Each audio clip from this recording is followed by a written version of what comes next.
All right, we're going to call this meeting to order. First order of business is roll call to the DRB, and I believe we're all here tonight. If you're not here, speak up. That's a DRB joke. Leisha, you have, as always in these Zoom meetings, you have the ability to interrupt for clarification on the minutes. And we're going to open our first public hearing. This is for Michael Kalin at 67 Benson Point. It's a variance and non-conforming structure. It's an application for a variance from the water setback for a dormer and a non-conforming structure rebuild in the front of the house. This project is located in the Lakes District. Rose? Okay, this is application 482-21-VA. This was posted in the town clerk's office, the town hall bulletin boards, the post office, and the town website on March 16th, 2021. This was in the Vermont Journal on March 24th, 2021, and abutting property owners were noticed on March 19th, 2021. Mike Kalin is here tonight to represent. He also has had letters from the ambulance, fire, and police, the plot plans, building plans, and he submitted the 5 criteria. Thank you. Mike, I'm going to have you sworn in. We do swear people in for these meetings. So if you can raise your right hand. Anybody that wishes to speak to this hearing, but only the first hearing here, do you solemnly swear that the evidence you shall give relative to the matter now under consideration shall be the whole truth and nothing but the truth under the pains and penalties of perjury? I do. Very good. Mike, why don't you tell the board what you have going on out there? Yes. Well, first of all, thank you for your time, and it's nice to meet everybody. My wife and I have been coming to Ludlow for 12 years. We're avid skiers and outdoor people. We were fortunate enough to purchase a house on the Lakes District at 67 Benson Point in December of this year.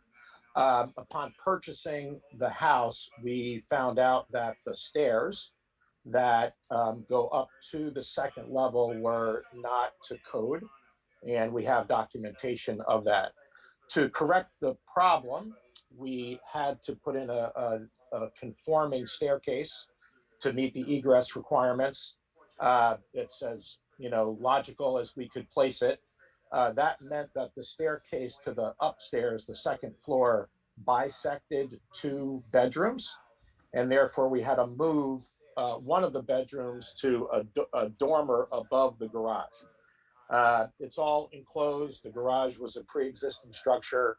The purpose of the variance, not the non-conforming structure, which I'll describe separately, but the purpose of the variance is to add a small dormer, which adds an egress window to the deck below, providing adequate egress outside of that room for safety reasons. The construction of this dormer and window is as small as possible to meet the egress codes. None of the structure exceeds the current roof line. Again, the structure is as small as possible to allow egress. So that's, in short, the purpose of the variance. When you want to touch on these codes, because Ludlow doesn't have building codes per se, what codes are you referring to? So our home inspector, which I've included in the report, you have that in front of you. Yes. I included a copy of the existing staircase. So you can see that both the turns and the size of the riser, when it turned around, did not meet, the, standard codes for staircase construction. And again, I've included as much information on that as possible. The stairs were exposed. They were not safe. They're very skinny. The turn was untenable. They were steeper than is the standard code. I'm not as familiar as I should be, but I'm basically just following our home inspector's guidance that I provided in the attachment. Okay. Now, you're aware that by Vermont statute, which Ludlow has adopted, there are 5 criteria that need to be met to be issued. Correct. So you have to hit all 5 of them with a positive outcome. Did you want to touch on them, or are you comfortable with the information that you gave us to stand as it is? I guess I'm happy to answer any questions. I mean, the best I could do, Phil, is to just read them over again, but I've done my best within the information that I have to provide the basis for the five requirements. So I think it's probably just best if I took questions. I'll open it up to the board for questions.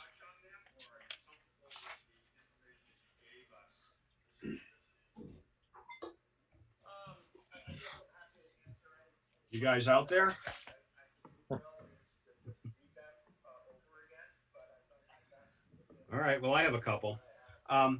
You have, I'm looking, I don't know if you can see this. Can you see this drawing here? Yeah. Yep. Okay, so it says variance 1 and variance 2. What's variance 1 and variance 2? So I guess variance 1 is the dormer and variance 2 is the non-conforming structure, which is the extension of the bedroom onto our existing front porch. So variance 1, does that say southeast dormer? It says variance 1, 4 feet additional space for bedroom and. Oh, sorry. That's sorry. That I got it. I got it reversed. Sorry. So that is the variance 1 is the non-conforming structure. I was not familiar with the terms at the time. Variance 2 is the dormer that I just described. If I was up in a spaceship looking down at your house, would I see any difference before and after your project is started to complete? No, you would not. So the dormer is going to open up over. So if there was a fire and you needed to get out of that window, where are you going to land? What's the back deck? That's exactly right. And I did describe that. That is the highest point of safety from from that room. Okay. It's the back deck facing Round Pond. Correct. Okay, so then you have a porch area that you're going to enclose part of it. Is that what I understand? Yes, that's variance number 1. But as I've been told, that I should have labeled that non-conforming structure request. But so that is that's a separate. Yeah. Okay. The footprint's going to remain the same though. You just correct. Put some walls up and enclose that. Correct. And so the real variance, or the most egregious one, is the dormer, because there's correct. Nothing there now, right? Yeah. Yes, it's just a roof. There is nothing there now. But to your point before, if you were to look down from a spaceship, all you would see is a roof over the dormer. Mm-hmm. It would look exactly the same. Okay. So, Phil, can I say something, please? Sure.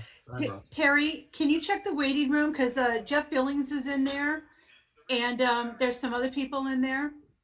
I let Jeff Billings in, and I don't know who the other two people are because it's just phone numbers and types of phones. Okay, I tried to look them up online, but I didn't have any luck. Yeah, can you just text them and ask them to change their phone numbers to a name? And secondly, Phil, his dormer that he's building, the whole house itself is in the setback. It's the old Benson house. So the whole house itself is in the setback. And what happened was I asked Mr. Callan to get a new survey, because there was no survey on the property at all. And the dormer is actually for safety purposes, because as he explained, they had to change the bedroom around. When they redid the architectural plans and took that spiral staircase out, which we know that ambulance fire doesn't like the spiral staircase. That's why they had to create the dormer, and they did put the window in there that meets the codes for the escaping the egress, the 5.7 square foot opening when it's opened.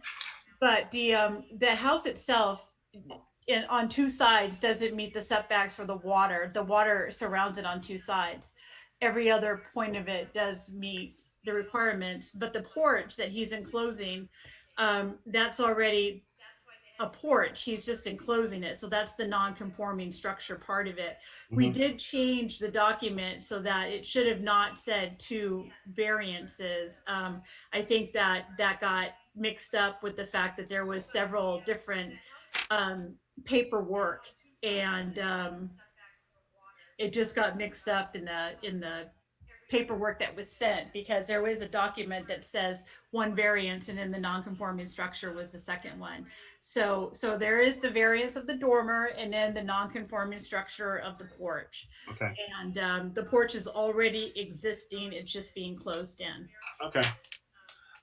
Mike, are you familiar with the Ludlow Fire Chief's conditions that he would like to see met? Yes. Okay. Is there any issue there that you can't meet any of those, or there'd be a hardship? No issues with meeting his requirements. Okay, so you'll do that then. Ambulance is good. The other municipal letters. Good. Anything else you want to tell us, Mike? No, we're just very excited, and we tried very hard to work within the regulations and still meet the safety requirements for the house. So very much appreciate the guidance that your website had and your consideration. Board members, any thoughts or questions for Mike? None for me. All right, I'd entertain a motion. Okay, I'll make a motion. We adjourn this Now we meeting. close. Close this meeting, I'm That's sorry. right. See you later, everybody. Is this Ludlow humor? Yes. It never ends. So Doug's made a motion to close the hearing. Do we have a second? Second. Julie seconds. Any further discussion on this hearing? All in favor of closing indicate by saying aye. All right. Thanks, Mike. Thanks for coming in. We'll get a decision out to you. Okay, very much appreciate it. Nice to meet everybody, and thanks for your time.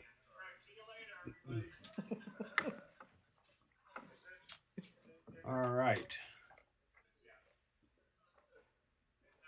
We're going to open up the next public hearing. Am I on? Am I here? My screen just changed. You're on.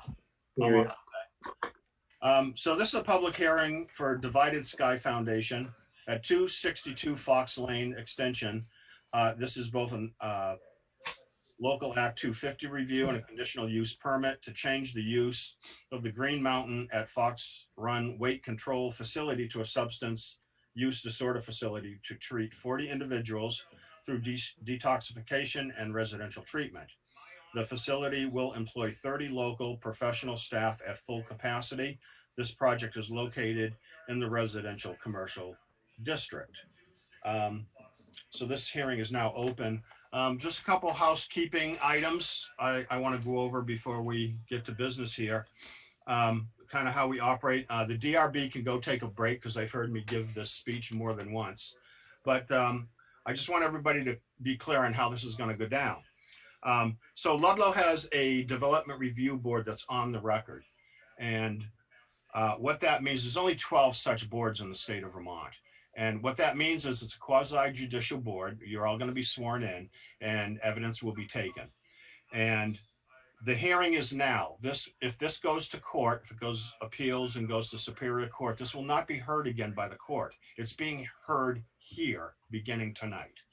The court would only look at whether we erred in our findings of fact or our conclusions of law. If we strayed away from those types of things, they would weigh in on it, but they will not hear it again. So that's kind of how that goes down. Everything is being recorded. We have a recording secretary here taking notes, and it's also on tape and it's also on video. And there are some other people taking notes as well. Then that would include the director of planning, myself, and I'm sure other board members. Everybody will be heard. We want to get a good discussion of the issue. We want to be able to come up with a good factual picture of the whole project, and everybody will be heard. we're going to do it in a very systematic way. So I'm going to approach this via subjects, like organization and so on and so forth, and we'll discuss those and then we'll move on. So if you have evidence that you want to present at the topic that we're discussing, then would be the time to present it, because I don't want the meeting to be all over the place. We have to have some organization to make this work well. As I said, everybody will be heard, and but we also don't want to have repetitious evidence. Once we get evidence and we've heard it, we don't need to hear it 5 or 10 times. We've heard it, and we get it. So that, and a couple housekeeping things here. Everybody is muted, or everybody should be muted. If you're on the phone, you can hit *6 to be muted and unmuted. If you want to be recognized, use the raise your hand button. I believe that's down at the bottom of the screen. And you will be recognized by one of the hosts. And if you're on the phone and you want to raise your hand, you hit *9, and that'll get you recognized there. I think that's about it up front. So that being said, I want to swear everybody in. So all those wishing to take part in this hearing and present evidence and give verbal testimony needs to be under oath. So, do you solemnly swear that the evidence you shall give relative to the matter now under consideration shall be the whole truth and nothing but the truth under the pains and penalties of perjury? Speak up. I do. I do. I do. I do. Do. I do. I do. All right. All right, so we're going to start. I'm going to just ask the Divided Sky Foundation generally, do you have a front person or a point person on this that's going to kind of be that person? Anybody? Please. Hi, my name's Morgan Henson, and I will be the point person for Divided Sky Foundation. We have a collective group of individuals on here that are all representing different pieces to this project. So I'm happy to introduce them if you would like, or I can introduce them as you need information from them. Probably the latter. Okay. Where I would like to start, Morgan, is I would like to get on the record the organization. What is Divided Sky? Who are you guys? How are you set up? What's Ascension Services? How do they come into play? Who are the players here? So Divided Sky Foundation is a Vermont-based 501c3 nonprofit organization. It was started to, create this treatment facility and help individuals receive treatment who are either uninsured or cannot afford to, receive treatment. They will be working with Ascension Recovery Services. And what Ascension does is they are a behavioral healthcare consulting firm that works in, right now about 30 states, across the US, managing and developing substance use disorder programs. So they'll be working with the Divided Sky Foundation to, when it comes to like clinical operations and managing the facility. So I have Doug Leach on here. He is the CEO and founder of Ascension Recovery Services, so he can talk a little bit more about that role that they'll be playing in the facility. And that was Doug? Correct. Yeah, Doug Leach. Hi, Doug. Why don't you tell us what's going on with you guys? How you doing? Like Morgan said, I'm Doug Leach, the founder and CEO of Ascension Recovery Services. We are a consulting company that develops and manages treatment centers, just like what Divided Sky Foundation is opening up in Vermont. We do this work all over the country. I'm in long-term recovery myself from addiction and alcoholism, and very passionate about expanding access to care around the country. Most of the folks on our team are in long-term recovery. We do projects that are small community-based efforts in very small towns or small, treatment centers. We've done one called Jacob's Ladder in Aurora, West Virginia. That program was featured on a Netflix documentary called Recovery Boys, and it's really interesting because you can see the program open up and how it operates in this pretty rural town. We do very large projects. One of our biggest is we're working with the city of Boston in partnership with them to open up a recovery campus. This recovery campus will have about 500,000 square feet of space, residential space. Capital budget for that project is about $750 million. Most of the projects that we work on around the country, actually all of them, are to provide treatment for folks who can't currently get treatment. So that's for folks that are on Medicaid, folks that are uninsured or underinsured. So we're always trying to expand access to care for people who can't get it, and provide very high quality care, the same type of care you would get at Hazelden, Betty Ford, or Caron Foundation. That's the type of care we provide. In fact, some of the folks on our team in Ascension have been clinical directors at Hazelden, Betty Ford. So we've been through a lot of these hearings. Very familiar with the process. We've, as Morgan said, done this in about 30 states. We've always been successful in our efforts to get programs open. We have faced opposition, like we're facing here. The good news and why we move forward is because we see these programs open and we see people in the communities getting better. We see the folks that were once opposed to our projects becoming very active supporters of our programs. Once they open, people see what they are and what they aren't. I've invited the homeowners that are in the condos behind this property to reach out to me, to talk to. I would introduce anybody that is that has questions or would like to learn more to the neighbors, residences, businesses, to any of our programs that we've worked with around the country. And we're always an asset to the community. We're never a nuisance. We hear a lot of concerns. We're very mindful of those concerns. We listen to them. We put policies and procedures in place to best accommodate our neighbors. And the reason that we do what we do is because we see what an asset they are to the communities. With that, I'll pass. Maybe we can kick it over to Trey to talk about Divided Sky Foundation, if that's okay. Before we do that, I want to ask you and Morgan, what's your relationship between the two organizations? Why isn't Divided Sky just doing this, or why aren't you just doing this, or how does that work? Who's doing what here? Yeah, so we help an organization get started off the ground, and then we manage these organizations long term. So sometimes we partner with a hospital, health system, nonprofit. In this instance, we're partnering with the nonprofit Divided Sky Foundation, founded by Trey Anastasio, who's on this call. So it'll be a partnership. Divided Sky Foundation will be the program. It'll be the treatment center. It'll have its dedicated staff of folks. Ascension, we help with creating a budget, pro forma financial analysis. We work through these hearings such as this. We obtain behavioral health licensure. We do payer, work with the payers to get contracts. We're working with the state of Vermont right now.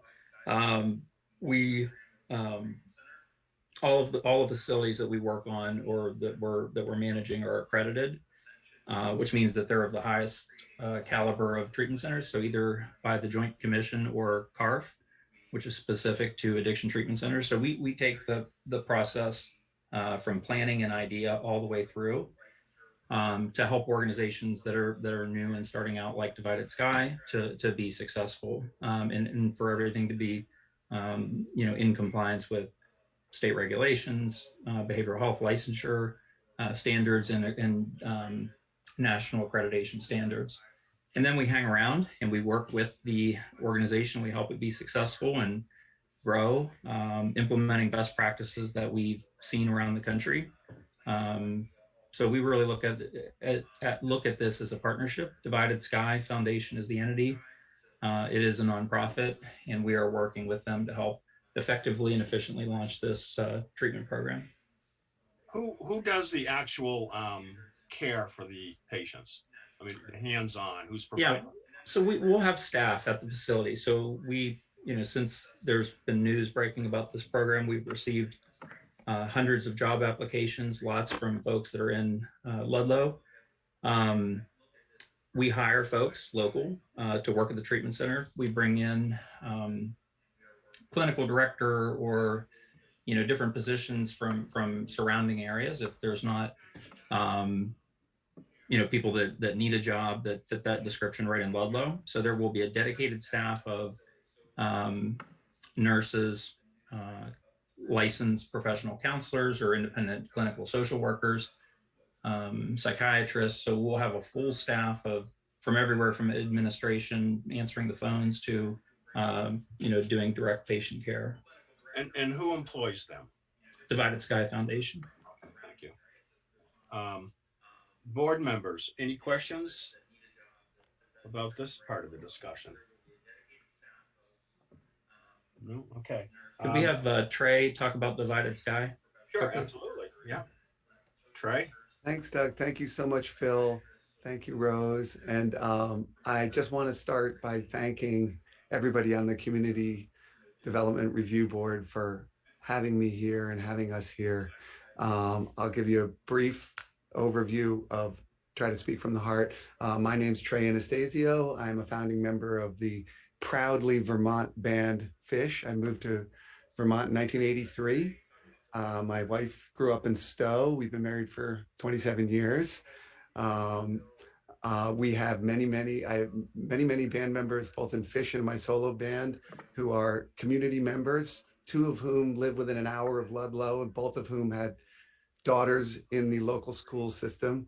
Two of the Fish band members have daughters in 5th and 6th grade in the Vermont school system right now. I'm telling you this to try to express the depth of my love for Vermont, just to warm this up. I started Divided Sky Foundation to offer people the same help that I was fortunate enough to receive, which is an opportunity to get treatment for substance use, to be in recovery, and hopefully to do that while serving others. So I should say what is obvious to anyone that actually lives in the area, which is everyone on this Zoom call knows that what we're dealing with here is an actual epidemic. Having lived in Vermont since 1983 for many, many years, I never would have even imagined anything like this happening. Windsor County last year, as you know, led the state in overdose deaths. I think there was 25. I know there was 21 at one moment. And I think possibly the chief of police and others are on the call who can fact check me on that, but I'm pretty sure it was 25 overdose deaths. Is more people than died of COVID in the entire Upper Valley, just to put that in perspective. So this is a real problem. We rank 11th in the nation in overdose rates, and we have 4 state certified residential facilities in Vermont. And to put that in perspective, New Hampshire has 16 and Maine has 17. So I have, from the love of my heart, wanted to help Vermont with this problem. And I've talked to a lot of people in the incredible, progressive, forward-thinking Vermont recovery community. And there's one place that they all agree, and that's that we don't have enough beds. That's what everyone tells me. Even if you get into these slight debates about medically assisted or non-medical, there's various ways to get people into recovery, but that is a point that everyone agrees on. We need more beds. So we have to bridge the gap between needs and services. So that's what my thinking was going into this. Divided Sky Foundation. The program we'd be developing with Ascension, and it's voluntary, it's structured, it's state regulated, and it will obtain Joint Commission accreditation. I will now speak personally for just a second. It will be quiet, incredibly quiet. I know that because I'm also in long-term recovery. I'm 14 years sober, and that I was caught in the same awful web that so many Vermonters were caught in with pharmaceutical opiate drugs. I'm an opiate addict in recovery, joyously sober. And I did go to a treatment center. And as you all know, because I'm in Fish, I had money to pay for it. And our dream is to provide this service to people who can't afford it. but one of the things I found when I got to my treatment center that I went to is that they're some of the most quiet places I've ever been in my life. There are people padding around in socks, doing quiet groups and having family members visit and writing in journals. And of course, there's no drugs or alcohol at these centers. They're great places. Let me see. People in recovery maintain connection by serving others. It's another thing and that's what I'm trying to do here. In other words, you kind of learn that in recovery, to keep it, you have to give it away. This is a positive thing for any community that has a treatment center in it. People speak at local schools, people become mentors or sponsors. I have lots of sponsees in recovery. It's the best gift in my life.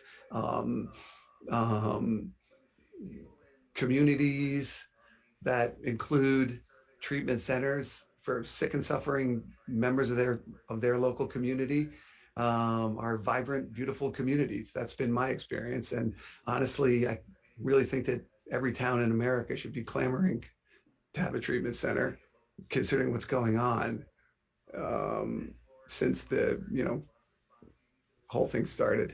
So every town wants to take care of its friends and its families and its neighbors. And that's what we want to do here. Thank you very much. I'm going to go back to the organization, which we've been discussing, and I'm just going to open it up. Does anybody have any questions pertaining to how this is set up at this point? Any questions from anybody?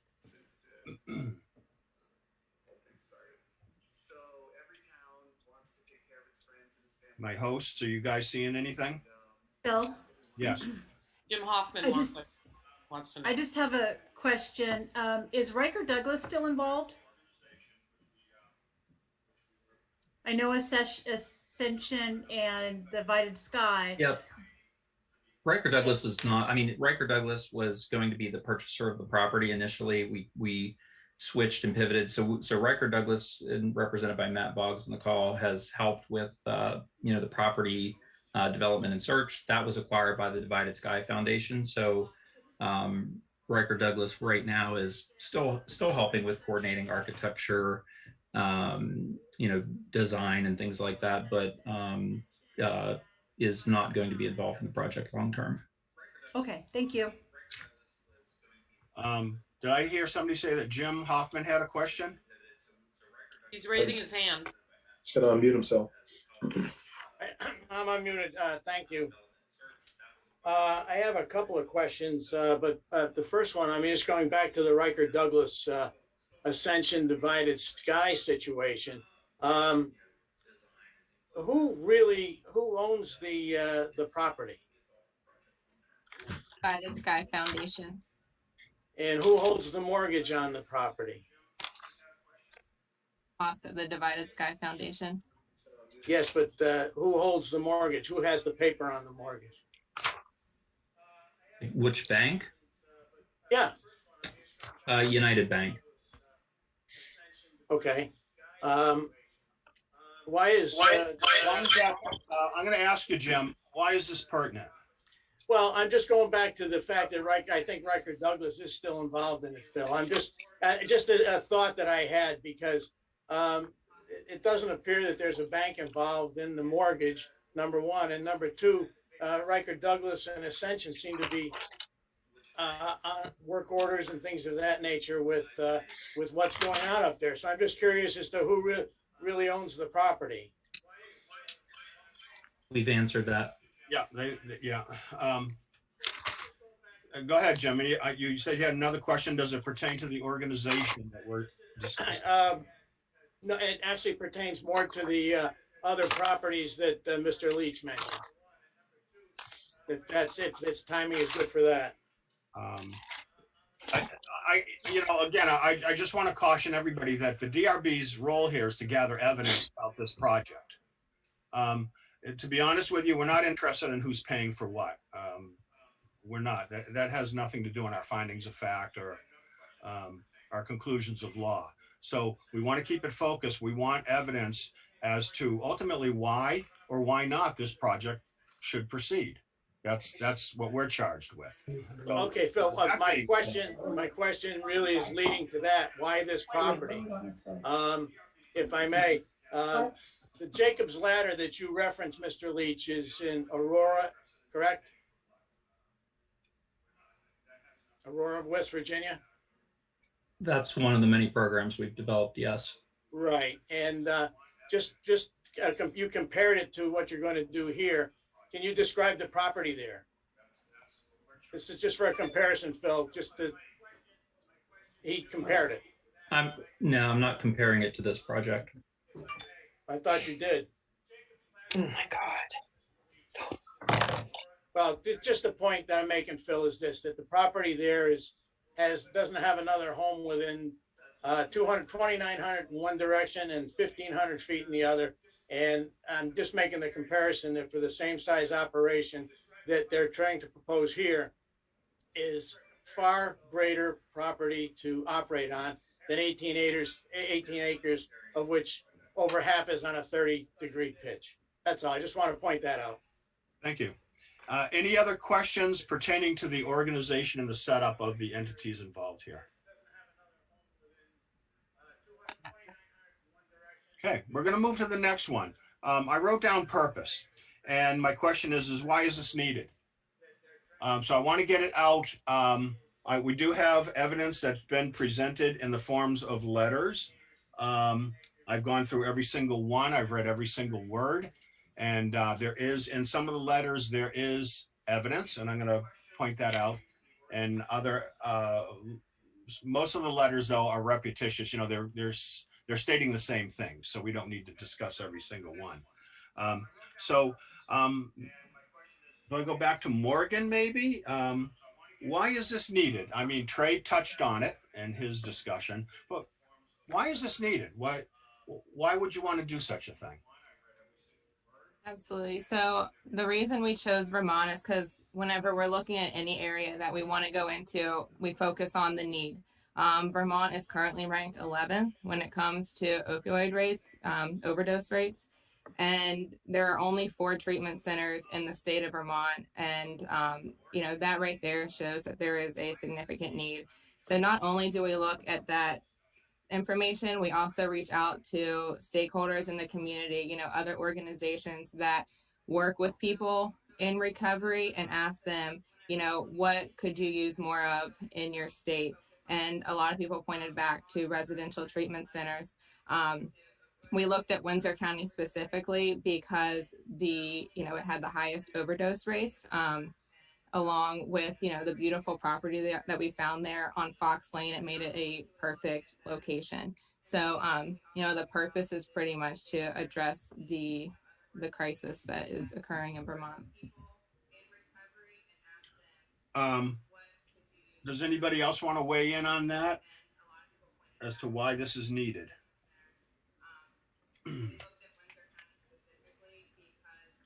I have here,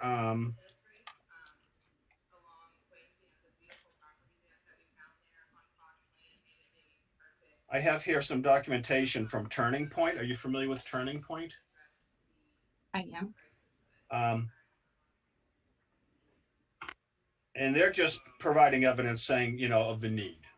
These letters, I'm not going to read them all because they're all in the public domain right now. Vermont has seen a 38% increase in opioid-related facilities. They discuss fentanyl, heroin. It says there are currently only 2 residential treatment facilities in Vermont: Valley Vista in Bradford and Serenity House in Wallingford. Is that true? Anybody? That there's only 2 residential treatment facilities in Vermont? Oh, I'll kick it to someone that is local there in Ludlow, but the information that I went off of for the 4 treatment centers was information published by the Vermont Department of Health, the Alcohol and Drug Division. So that is the information where I got the 4 treatment centers. However, if there's a local representative from Ludlow on here that's familiar with that, please speak to it. Phil, Otis has a question.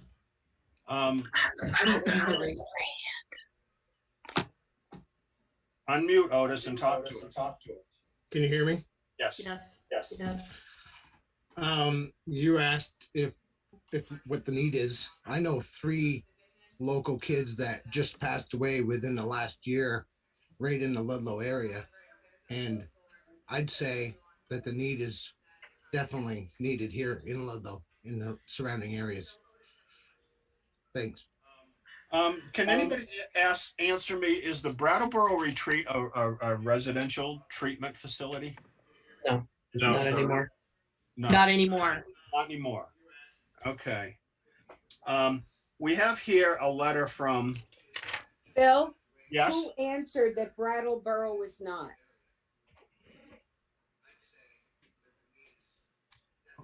can I we, heard it. I yeah, heard a somebody couple said voices. Brattleboro was not anymore. Who was that said that? Don't be shy. Come on, you said it. Who is it? Just verifying. Is that Paula Van Gilder? Yes. Yes. Hi, I actually used to be a provider rep for Vermont Medicaid, and Brattleboro was a retreatment facility inpatient, but I do understand that they were closing that. And as of right now, we have 2 residential facilities, and the need is huge. And I think, I don't know if I can say this now or wait, but I know from my previous experience, when I first had to go visit a drug rehab to help them with Medicaid billing, my vision prior to going there was raw. I had a huge vision of it, that exactly what I thought it was. And then when I went there, it's nothing like that at all. Treatment facilities are amazing, very private, and rewarding for both the family and the patient going there. So it's very hard to hear people thinking of it as such a not a necessary thing or like a dirty thing. And that's what makes me so upset, because of the stigma attached to it. And that's hard for even the person that wants to get clean. So I'm sorry, I don't mean to derail, but I needed to get that out. Well, And regarding Brattleboro, I apologize. I'm trying to get in touch with one of my girlfriends that still works for Medicaid, and I know there was an issue with closing the facility for the rehab, which is very needed. Thank you, Paula. Sorry about that. So we have a letter here from Tony Caruso, or excuse me, Troy Caruso. And he says in his letter that it is a fact, he opposes this project. He says it is a fact that currently the 2 closest inpatient drug rehab programs are at 50% capacity. Does that sound right to anybody? I don't know where this information came from. There's no supporting documentation. He's not citing any study or statistic. He just throws that out there. Can we go back to the, sorry, I'm Brooke Willard. Can we go back to the question about the facilities, the residential facilities in Vermont? Because I'm familiar with some. I was familiar with Valley Vista, I think in Bradford is one of the residential facilities. The Serenity House in Wallingford is another residential facility. And then there's the Phoenix House, which I believe is also a residential facility in Brattleboro. And there's one in Bellows Falls. And then I also thought Turning Points was a residential facility as well. But the Turning Points one, I'm really not exactly sure for. Great, thank you. So there's a few out there. I have a question, if I may. Hold on a second. I just want to settle this. Can anybody weigh in on this? That he says the 2 closest only operate at 50% capacity. I can answer from my point of view. I've been doing. I'm Melanie Gould with the Divided Sky Foundation. I've been doing referrals to inpatients recently in New York State, and they were not taking admissions due to COVID shutdown, so they had to hold off on admissions for that reason. Oh, okay. Again, there's no supporting documentation with this statement, so I don't know where it comes from or when it was deemed. It's just there. Board members, any questions about where we're at so far?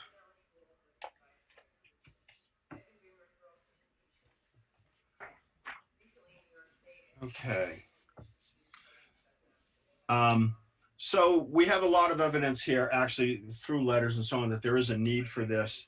Does anybody, is there anybody out there that wants to provide any other evidence that supports why this is needed, or would support the argument that it's not needed at all?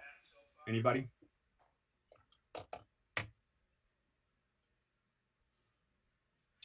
I can't figure out how to raise my hand, but I'd love to speak. I think you raise your hand by going to the bottom of the screen, and Bottom. it's in there. I was in the top. I'm not seeing anything. Here you are. What's up? My name is Jessica Frasca, and I started the petition in favor of this project.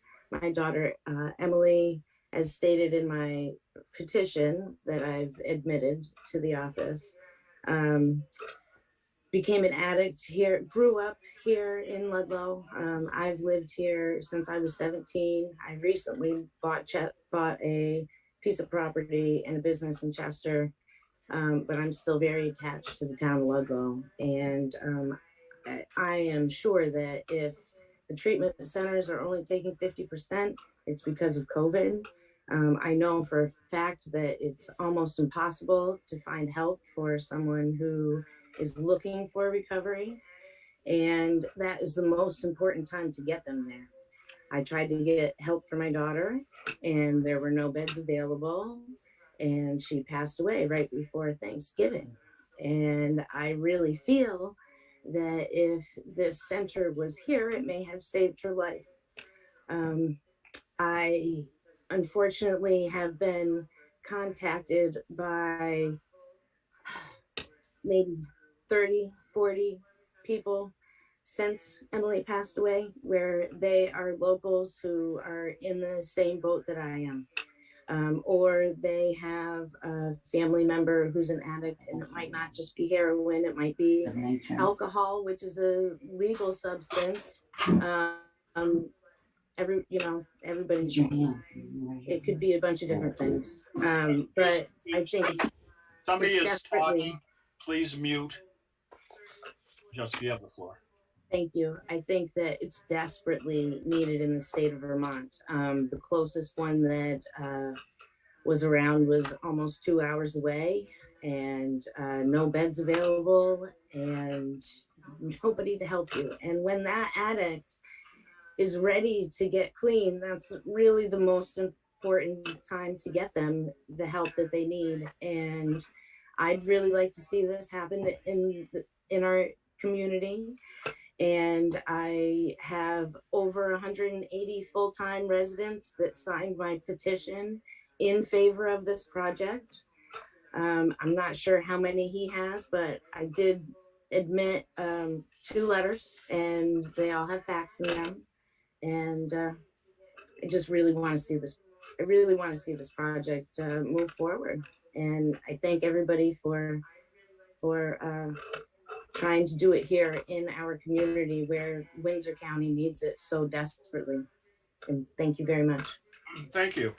Does anybody else want to weigh in on the discussion of why this is or not needed? This is Troy. You have 5 people who have raised their hand. First one is Tony Girardi. So I will pass on my question as it is not directly related to this topic of discussion. Okay, second one is Otis Nelson.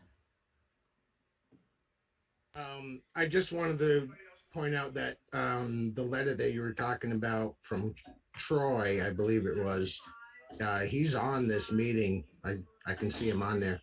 So if he wanted to talk about that. We'll get. Okay. Thank you. Next. Yeah, it is Troy. I'm operating on my sister's computer because my volume wasn't working. Hold on. We'll get to you. We have a process here. Rose, who's next up on the queue? Is it Troy? Next one is Pam O'Neill. Hi, thank you. And it's an honor to be able to talk about this because it is such a need. I'm a school counselor I live in Ludlow, and I have 2 children have gone through the school district, and I'm a guidance director down at Green Mountain Union High School in Chester, Vermont. The worst thing in the world, and when you're talking, and I can even talk as children, and when they want help and you can't get it, and there's 6 weeks to wait to see an alcohol and drug counselor. When you have an adult who, as you heard Jessica say, that needs help or wants help, and you can't find beds for them. And then when the tragedy and that happens when they're waiting for that time. And you just talked about hours away, and I'm also the president of BRAC, which is a Black River Area Community Coalition. I did ask us check on the facilities from our executive director. There are only 2 residential ones, and that's Valley Vista and Serenity House. He's gathering some more information so I can share before this meeting. And when Jess talked about location, family support, and part of this program is going to be support for families. And when the family has to drive 2 hours in a window to see their loved one or to join in anything, that is really difficult. And we shouldn't have to put that added strain in a state that in the past year has 157 deaths this year that were up from 114 last year due to overdoses. It's just, we are in the location and in a facility that just is crying for help. And if we have an opportunity to do it for our community, we need to step up. We need to step up for our families. We need to step up for the state. Thank you. Thank you, Pam. Rose, who's next in the queue? Brooke Willard. Brooke, are you out there? She's muted. You're muted, Brooke. Brooke, unmute yourself. Sorry, I unraised my hand, but I didn't unmute myself. Anyways, my name is Brooke Willard. I'm the program coordinator for BRAC. Pam O'Neill, like she just said, is the president for BRAC.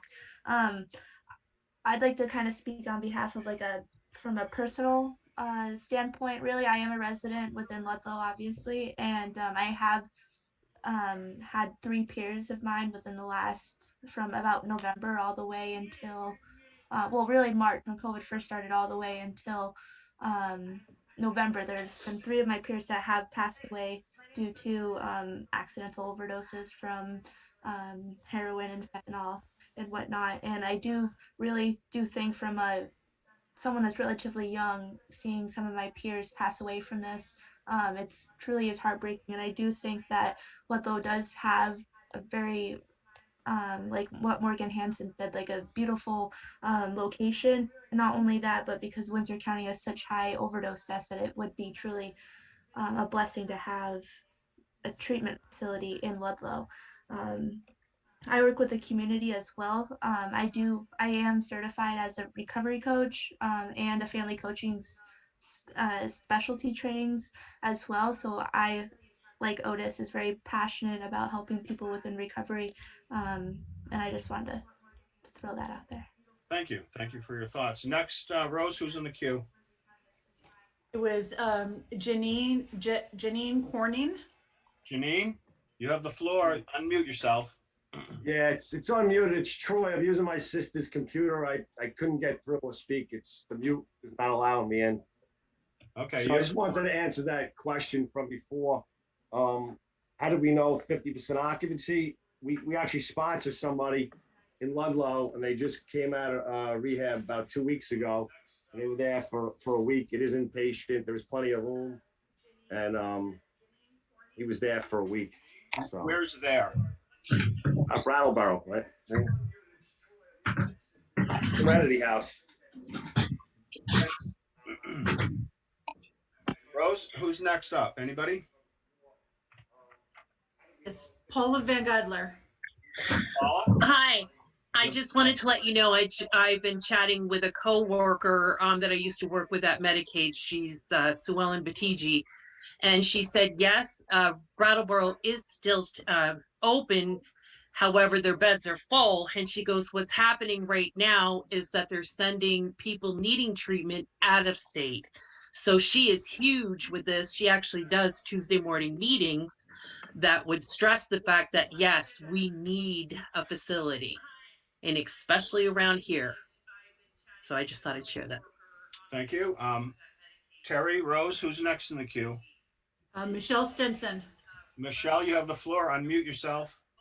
Hi, thanks, Phil. And again, I want to apologize for my camera not working on my computer. I wanted to speak to the fact that the beds not being there when they're needed is it's a huge problem. In my role as a youth librarian, I have done that in Ludlow, and I'm now currently in Springfield, which is part of Windsor County. And I have had 3 young people overdose at the library. I have had others come to the library in looking for a way to get help, emptying their pockets and letting the police come and take them, and they go to the hospital, which is the first step. But then they do not get to go any farther because there are not beds for them. And they are back in the community without the supports that they need. So an increase in services in Vermont is huge. And I would welcome it in Ludlow wholeheartedly. Thank you, Michelle. Terry, Rose, who's next in the queue? I don't have anybody. Melissa Perino. Melissa, you have the floor. Unmute yourself. Hi, my name is Melissa Perino. I'm a resident here in Ludlow. I'm a licensed clinical mental health counselor and a mastered licensed alcohol and drug counselor. And I just think this is a tremendous opportunity for our community. It's a real problem. We need treatment options, and what they're proposing is really, really good. I've read through all of the things that they're offering, and I feel that it's a wonderful opportunity for our community.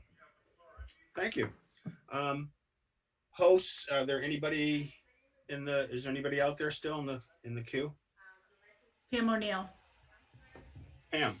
Thank you. Yeah, I was just looking at my my notes, and there are 15,000 Vermonters that the Vermont Department of Health estimates that in need of treatment.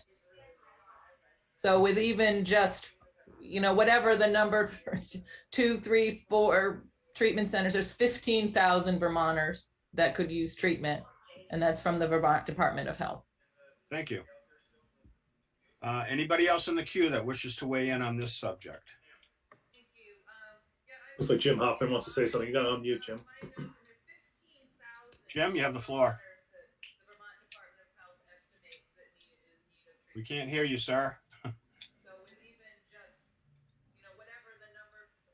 Okay, how's that? Yep, yeah, there you are. Oh, thank you. I just wanted to make one very, very important point to everybody who's on this call. There is nobody within our group that doesn't agree with what you folks are saying with respect to the need for treatment for opioid and other drug disorders. And I think I've said to other people that my family has even been touched, my extended family's even been touched by it in as tragic a way as you can imagine. So there's no one in our group that is in any way against any program. The only thing that we are against, and just to be clear, is the parcel of land that is intended for this use, because we just don't believe that it is the proper use for this parcel of land. But it has absolutely nothing to do with our opposition to facilities of the sort that you folks are all describing and looking at. Thank you, Jim. Anybody else on this subject before we move on? All righty. There's a Darlene. A Darlene. Darlene. She's in a butter. Darlene. Her hand raised. Magazine. Unmute myself. I'm going to unmute myself. Yep. And I'm going to try to. Darlene, what's your last name? Ragazine. And I just want to reiterate what Jim has just said. I am an owner up at Fox Run, and I myself, my family, my son has been touched by this. He was in a treatment center. So I know, and I respect the passion that has been advocated here today. Let me tell you, I do the same thing in my profession in early childhood in 40 years for young children. So I understand what passion means. And as Jim pointed out, there is no one in our group that is opposed to this.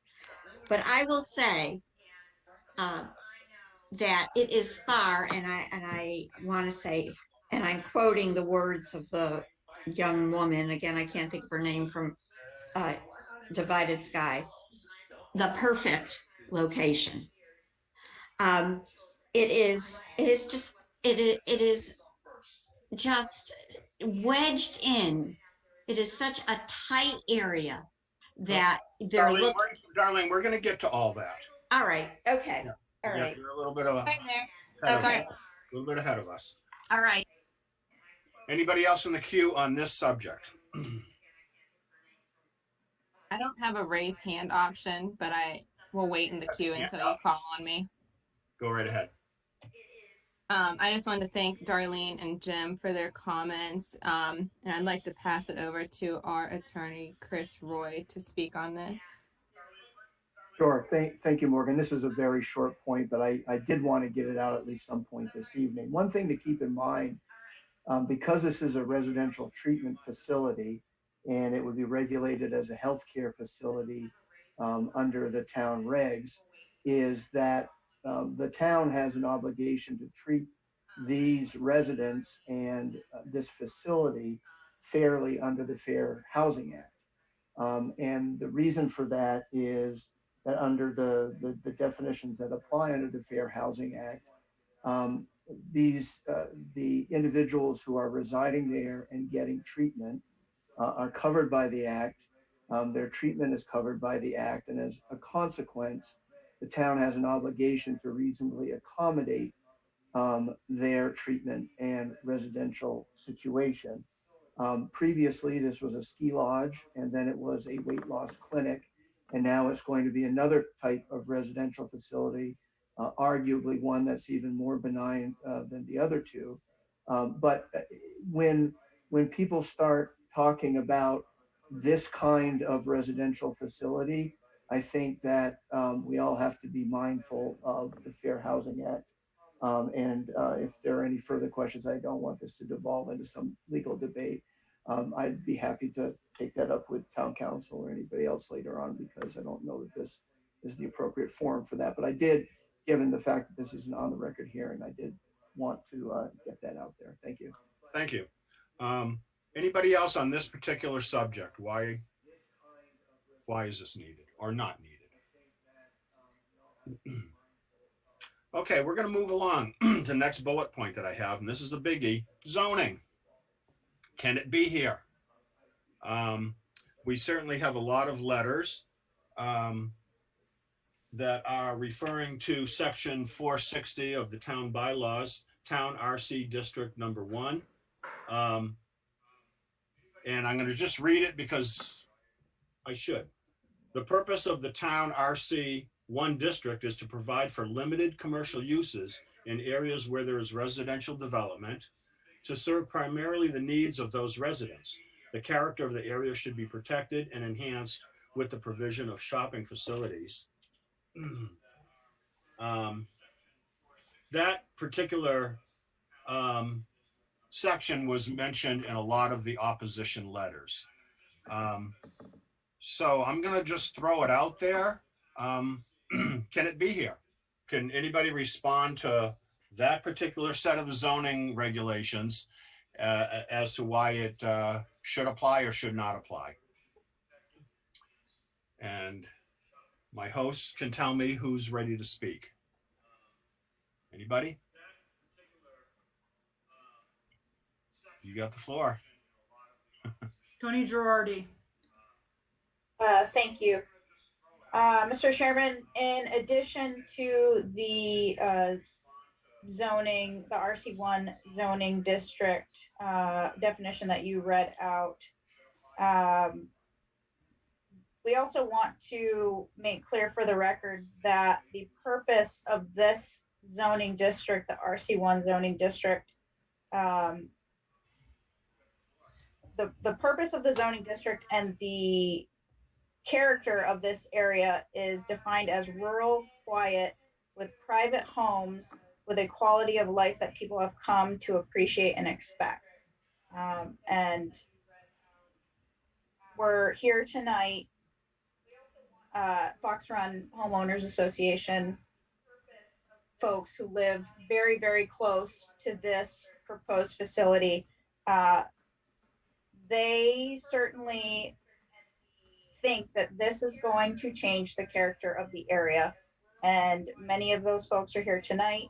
They have submitted letters to the DRB that you've had a chance to read. And I don't know if Jim or any of the other folks at Fox Run would like to speak a little bit about the character of the area. Well, next up, we have Otis Nelson who wants to speak. Otis, you're on the queue. Hi. I'd just like to say that if it was an inpatient facility before, I don't see where it's changing much as far as the zoning. So that's all I have to say. May I respond to that? Sure, go right ahead, Tony. So another important point to bring out tonight is the fact that this facility originated as an inn building. Fox Run was originally all one contiguous community, a four-season resort, which included the townhomes, the lodge building, and the golf course, which of course we all know are now separated out. But it's all part of a planned unit development. The lives of these folks are very intertwined with what goes on in this area. Of course, they have to drive through all the way to the top of Fox Run Lane to get to their homes. And the lodge building, the proposed facility itself, has been vacant for quite a few years now. So the character of the area really has been a vacant building there for quite some time. And Jim, I think you know I think it was it's been since the 80s, or Well, it's been quite some time that building has been vacant. It's been vacant since for a couple of years now, and I'd like to correct a couple things. Mr. Roy said that it was a weight loss clinic. It has never been a clinic before. I just would point that out. And it wasn't a residential health facility. It was more of an educational facility that had come from college. And so just to point those two things out. But yes, it's a very close-knit area. The character of the area would change significantly if, in fact, we were to have a facility such as being described within 100 or so feet of our properties. We do have to drive through it and right next to it each and every time we come and go. And that's really a big part of the discussion. I want to point out, if I could, just to tack on, it is relevant to Jim's comment. Go ahead. It's our understanding that the Green Mountain Weight Control Facility didn't actually receive a permit for the use as the weight control facility. So it's our understanding that that was an illegal use. Predated me. I have no idea. Just for the board's awareness. Mm-hmm. Interesting. Yes, that would be a 1980-ish type of sale. That was sold in July of 1980, and in September 1980 is when the weight loss moved in. So, Darlene Ragazine has had her hand up. Who? Darlene Ragazine. Darlene? Hold on a second, Darlene. I just want to bring up something. Since we're talking about this specific language in this section,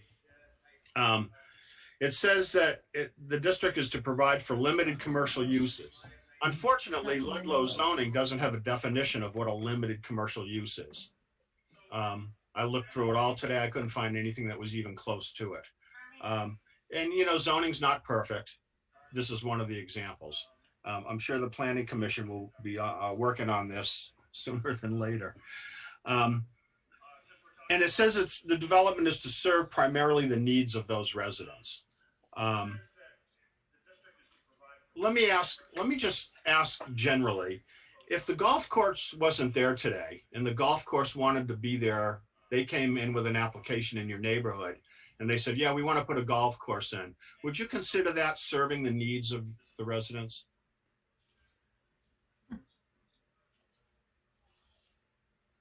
Anybody? Remember, there's no definition for this stuff, so I'm just asking the question. Would that type of use be serving the needs of the residents? If some of those residents were golfers, I'm sure it would. Ha ha ha, I knew that was coming. But you really don't need a golf course, right, Jim? You don't need a golf course. But it would be nice, we'd all like one, but you don't need one. How about everyone needs to exercise. Everybody needs to exercise. I'm just trying to get some I'm trying to get some balance in this language here. So how about, let me throw it a different way. Let's say there were two drug-dependent residents of the condominiums. Would this facility serve the needs of those residents?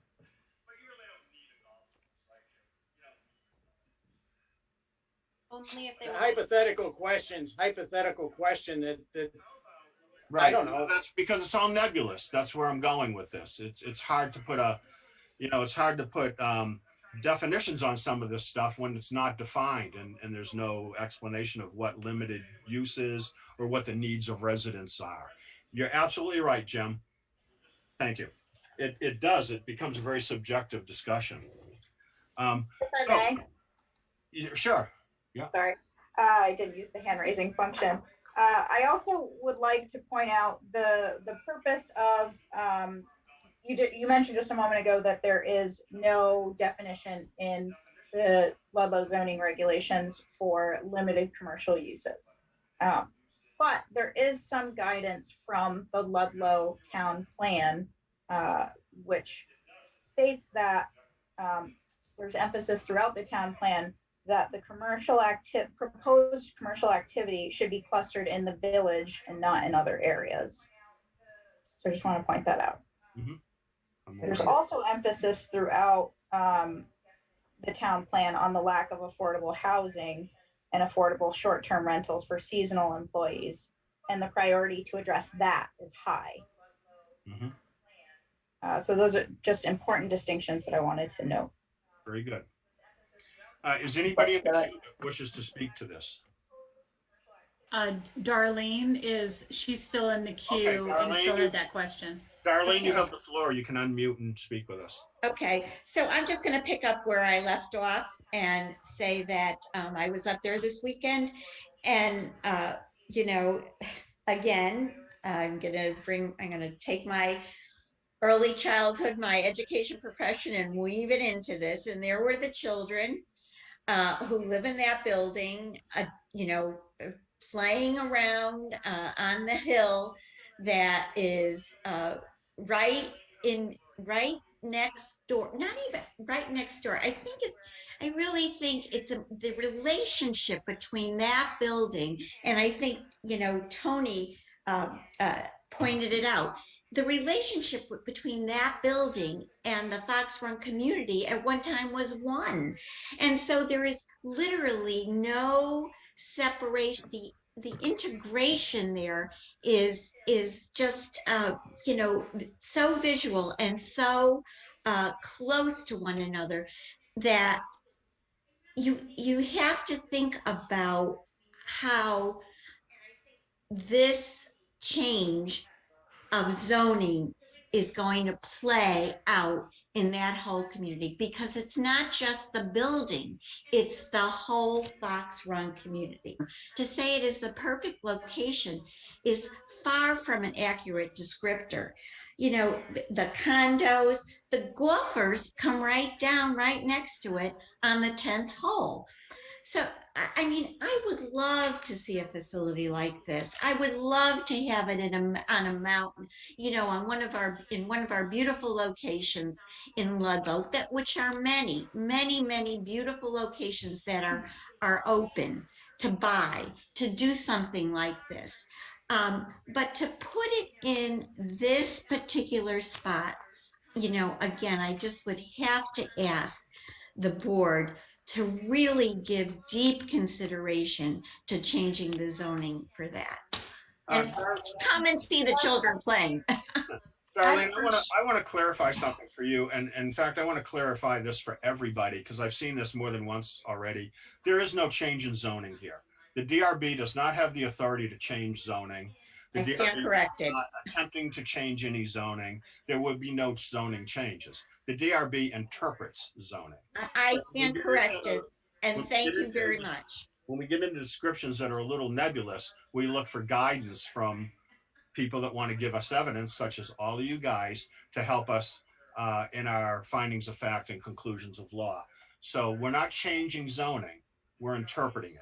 So we are open to everybody's suggestion on this as to what that means, and you're all given it. So thank you very much. And Mr. Chairman, to your point. Brad Pershing would like to speak from Ascension. He's had his hand up next. Okay, he's up.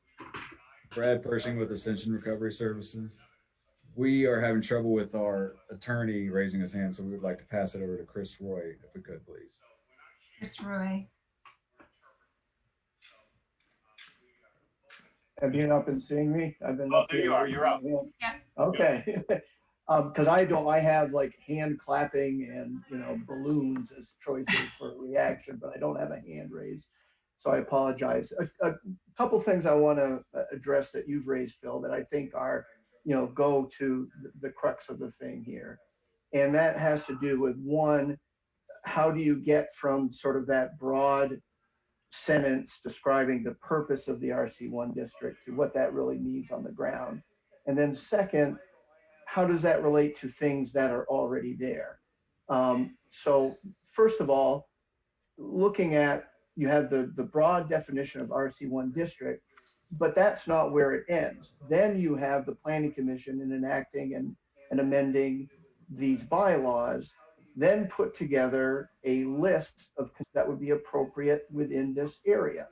Now, among those are bed and breakfasts, motels, tourist homes, and inns. Clearly, those aren't going to be surviving as a business enterprise by having the neighbors stay there.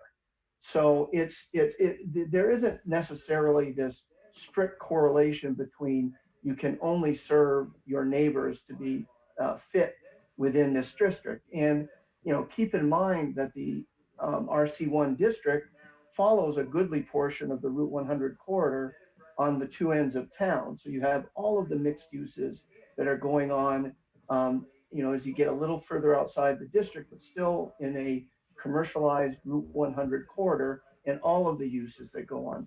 Other things that they say are perfectly appropriate here are funeral homes.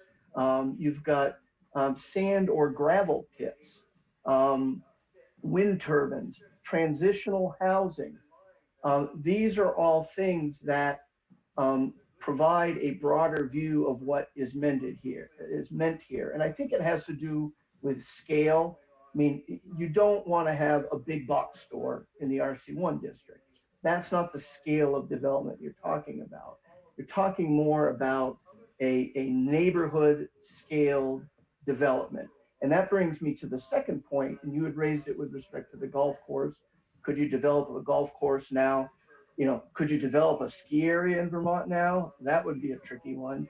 Or this. And it's important to point out that this is not virgin land that Divided Sky is looking to build a new facility in. And in fact, when we actually get to the application materials relating to what's going to be done.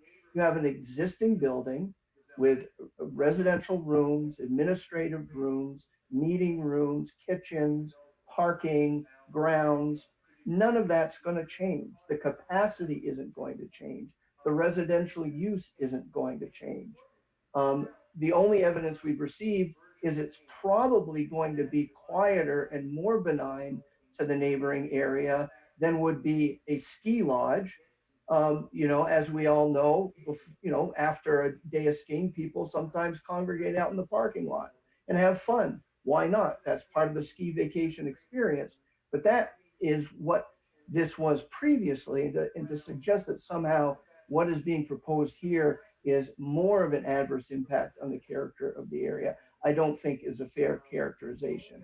And that does go back to the Fair Housing Act point that I made before. I know that accommodating the golfers on the 10th hole is very important, but I think federal law treatment facilities like this, which are specifically allowed within as a conditional use within this district, reasonable accommodation of their use of the property as opposed to the golfers' use of the 10th hole is more important for the purposes of how this gets to be regulated. After we get by these pieces and we actually look at what is proposed to be done to the structure, people driving by are not even going to notice anything. I mean, it literally very, very, very little is going to change to the outside. It is going to be very minimal change. The only difference is what's going on inside the four walls, and that's not going to impact the character of the area. Thank you. I want to, just for the record, I want to get a history of the entire property.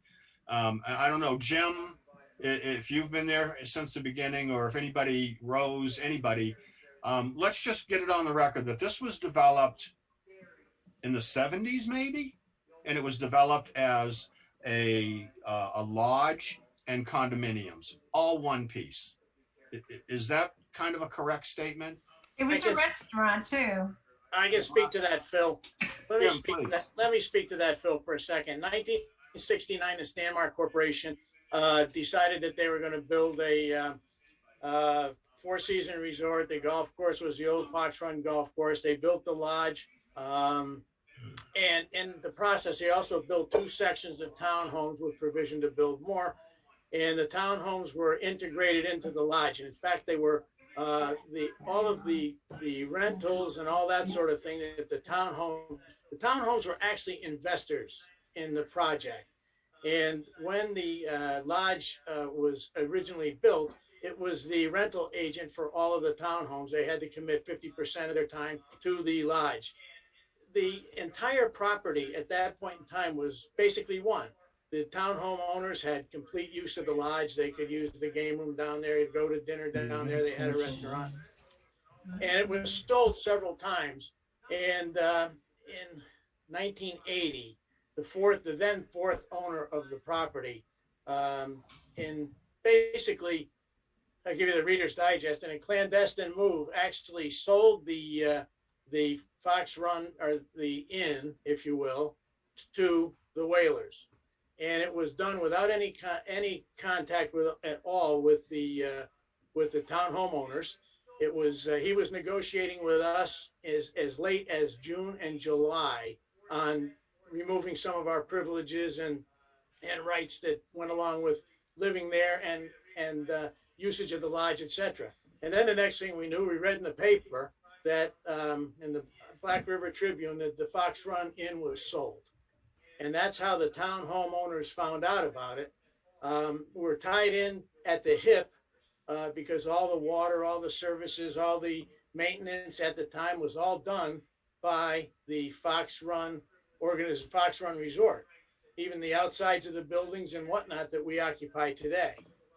So anyway, when the Whalers found out about that, which I don't think they were told about in the beginning, that started a series of a decade-long series of lawsuits between the Fox Run homeowners and the inn, and it just kind of went on forever. But that was the separation time, 1984. That was basically about the time that the two broke away from each other in some measure. And Fox Run at that point in time took over care of its buildings, care of its roadways, care of all of its requirements from a maintenance standpoint, with the exception of the water and the sewer, which was all, nothing you could do about that because it was all tied in together. So as Darlene has just said, this place we were woven into the fabric of the Fox Run Resort, and we still are. We're not an abutting group. We're really surrounded by the entire property. We're in the middle of it. We're woven into the fabric of it. And that's why it is such a, we're passionate in the sense that it's not an appropriate parcel for this type of operation because of all that background and where we started and where it's going today. And by the way, we were never counseled or asked any questions or told anything about Divided Sky or Riker Douglas or Ascension. And it's just curious as to why we weren't. They were forbidden to talk to us prior to any sale. And I don't know if there's anybody on that can comment on that or wants to, but that should have given somebody pause that there might have been something there that they should know about. And this is the whole story of the Fox Run Resort. Thank you, Jim. I want to pursue one thing that you said. You had been tied with the property. Are you still not tied to the property? Isn't the property all one piece? It's like common land for all of you. In terms of the townhomes, or in terms of the townhomes somehow, and it's the craziest thing you've ever seen, they took 10 feet outside of the perimeters of each unit and gave that its own piece of property, 1.17 acres for each pod, if you will. And so we're not actually on the property of the inn and what was Green Mountain Weight Control. We're in the middle of it. We're surrounded by it. So who would, if I drive past the inn and go up to the top, there's like a parking area there, the pool, a recreation area. Who owns that? As far as I know, Divided Sky does today. Okay, thank you. And Mr. Chairman, if I may, there's just a few housekeeping matters that I have to address because this is on the record. We've now, let me start with this.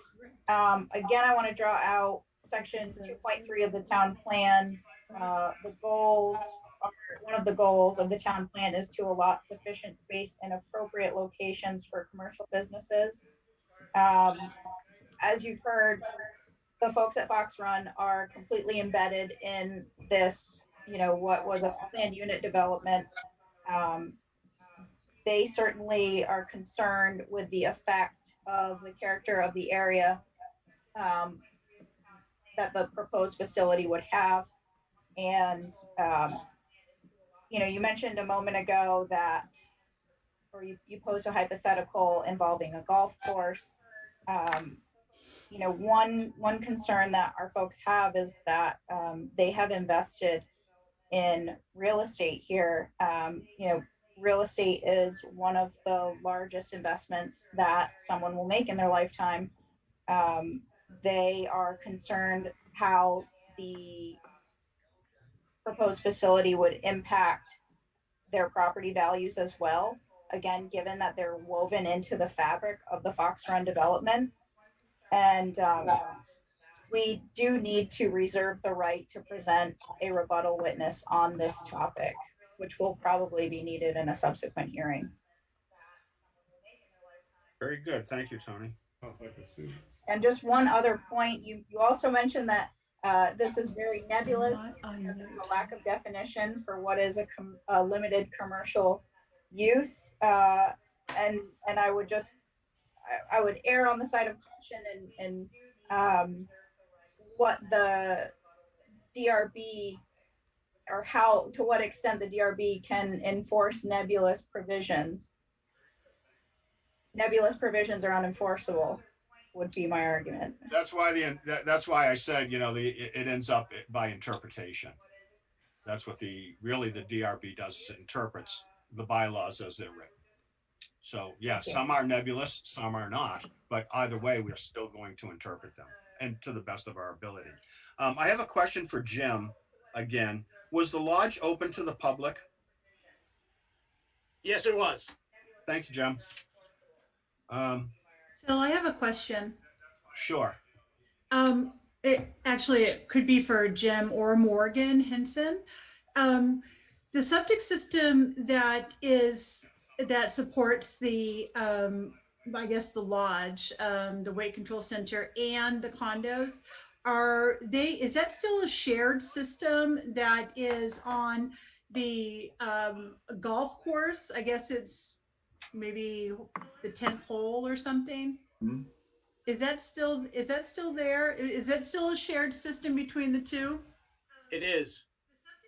Okay, so if you were a PUD at one time, how did that, and then now you're saying you're a separate entity, how does that work being a shared system? How does that get paid for, upgraded, worked on?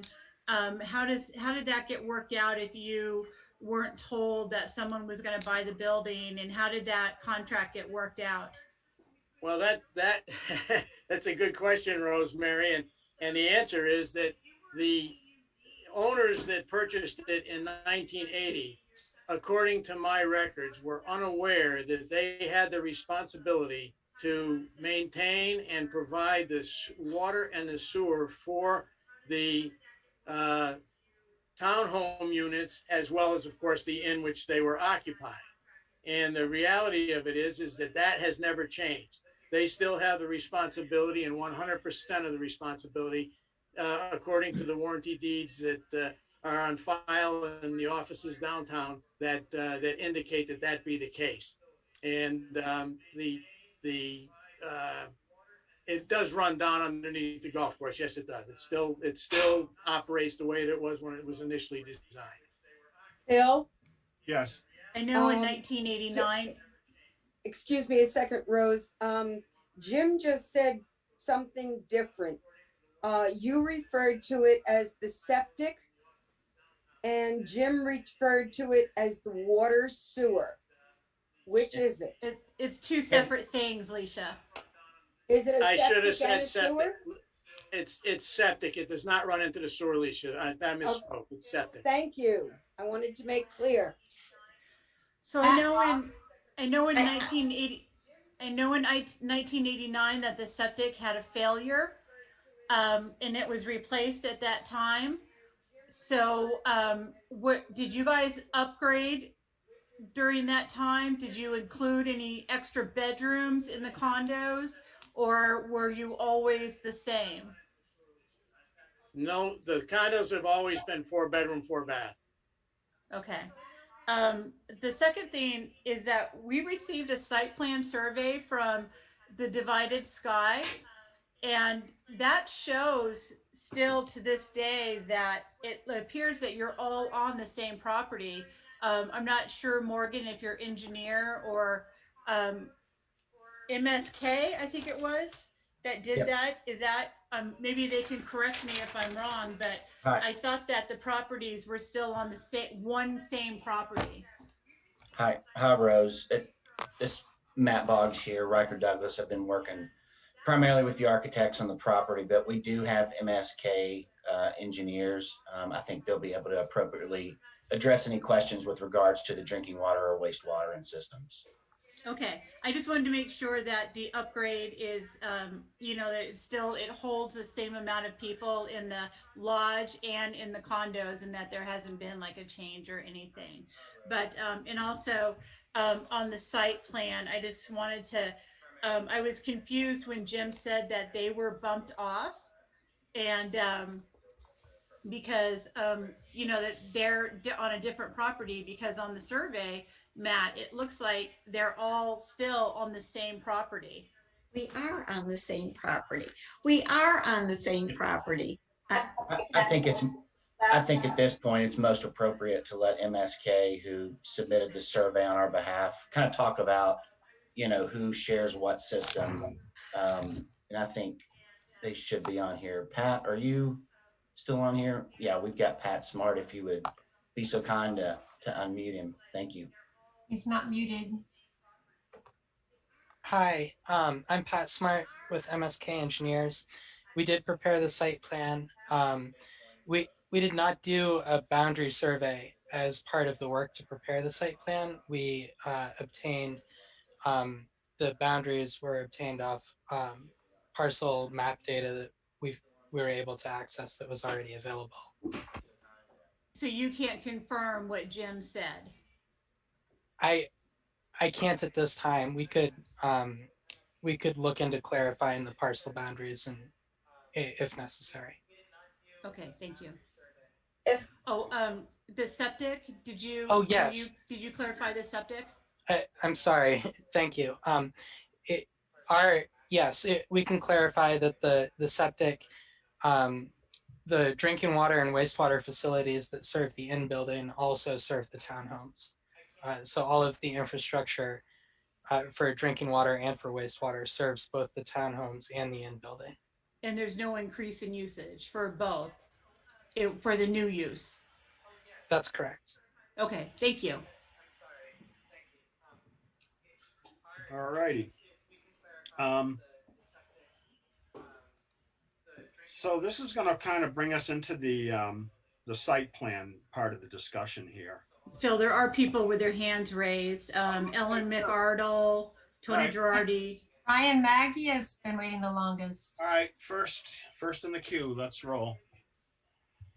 Go ahead, Terry, whoever you say. It was Brian Maggie. I don't know if I'm pronouncing your name right, Brian. Thanks, Terry. It's Brian Maggi. Thanks, Phil, and appreciate the board. And I just circle back to the nebulous town issue. If I'm not mistaken, there's only one healthcare facility permitted in the town. And if I'm not mistaken, that healthcare facility only runs from 8 to 5:30 every day.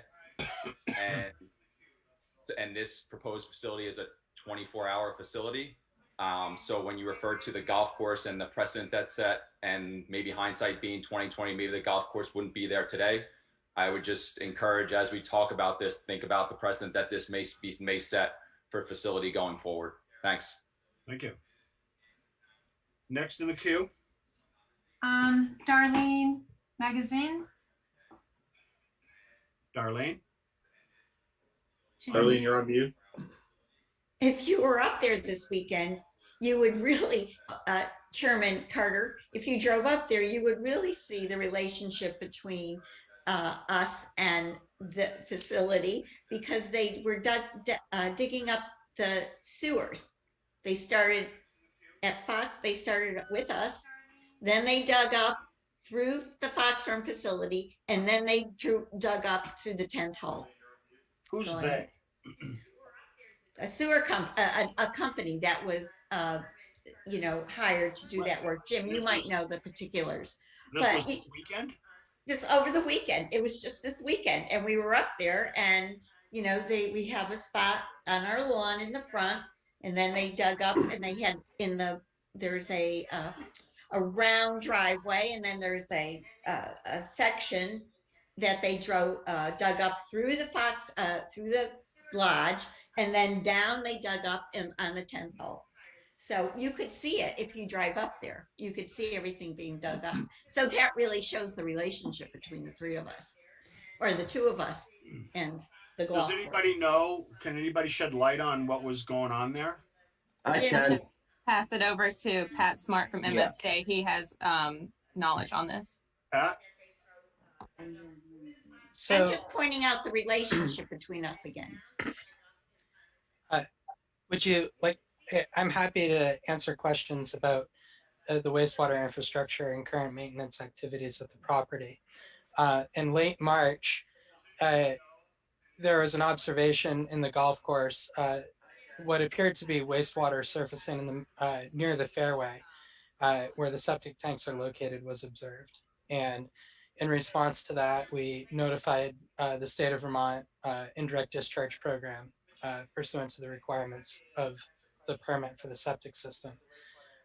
Then working with Ascension and Divided Sky, we went ahead and had a septic company come out and do some site investigations to look at the infrastructure and try to determine what was causing the apparent surfacing of wastewater.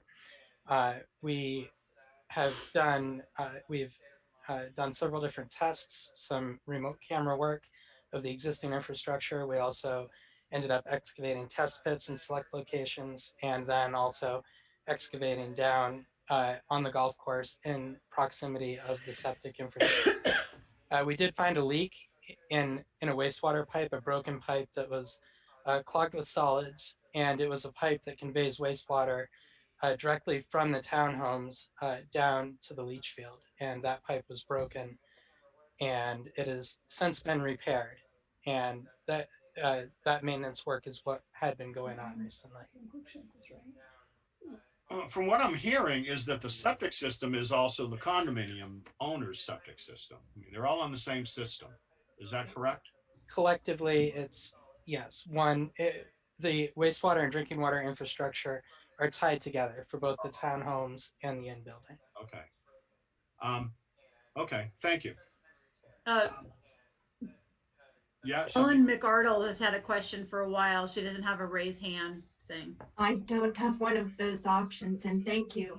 I'd just like to make a very tight clarifying point. There's a lot I can comment on.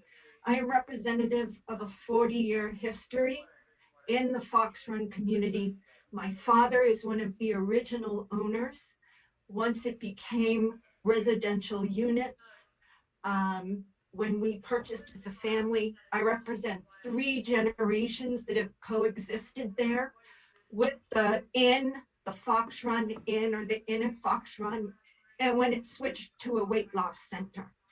I will tell you that my father was one of the individuals who took the property owner to court for egregious violation of the warranty deed and the declaration. As property owners, we have rights under the warranty deed that travels with the inn property to use, and this is an example of the interdependence, to use the tennis courts and the pool. The inn, under the warranty deed, owes us those rights as property owners. There's a few other ancillary types of issues covered under the warranty deed.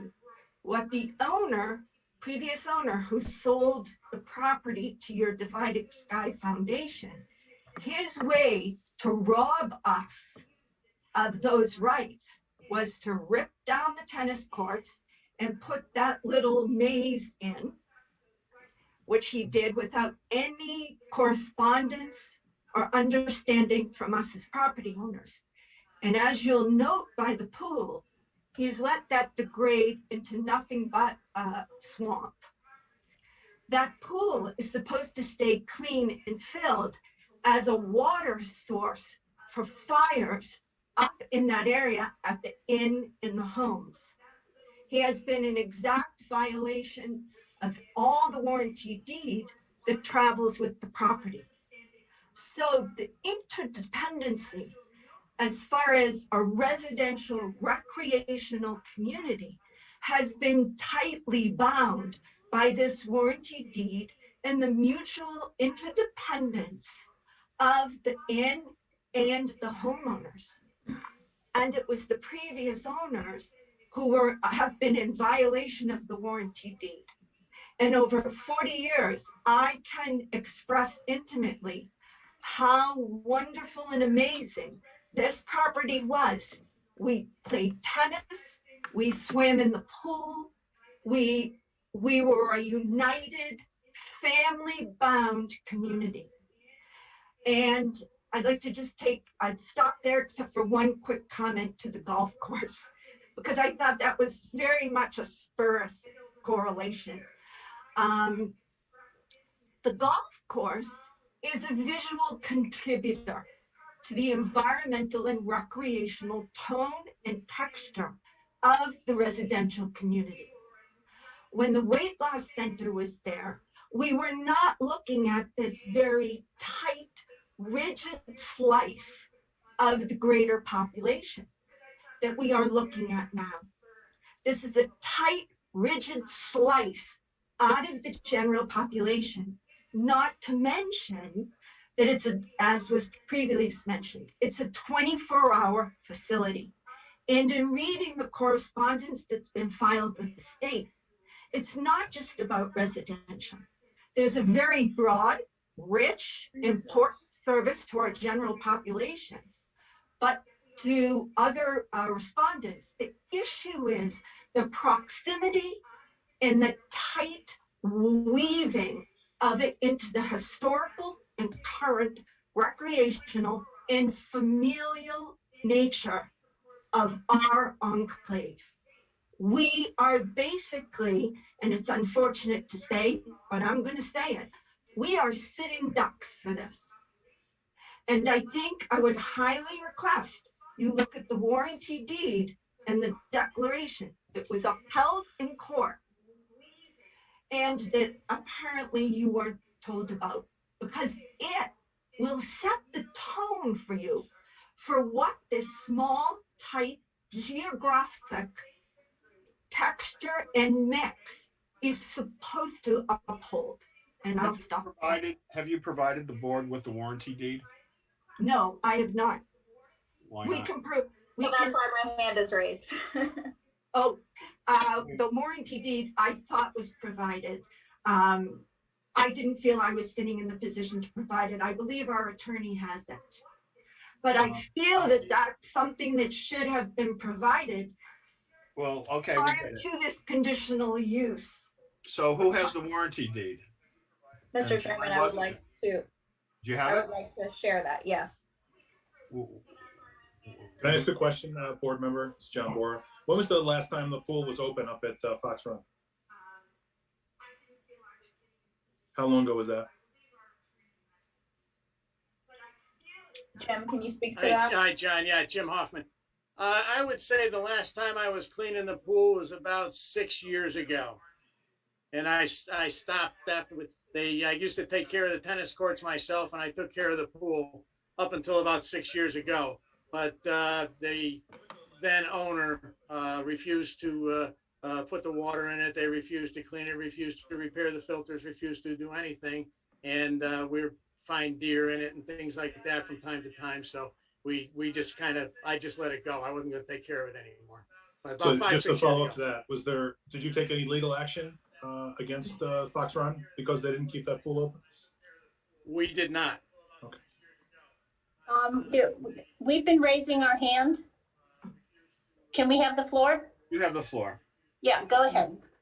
I'm a physician, and I certainly understand the need for addiction recovery and help. I have no problems with that whole concept. My concern is, however, that this is going to become a medical facility. And I've certainly lived my entire life in a medical facility.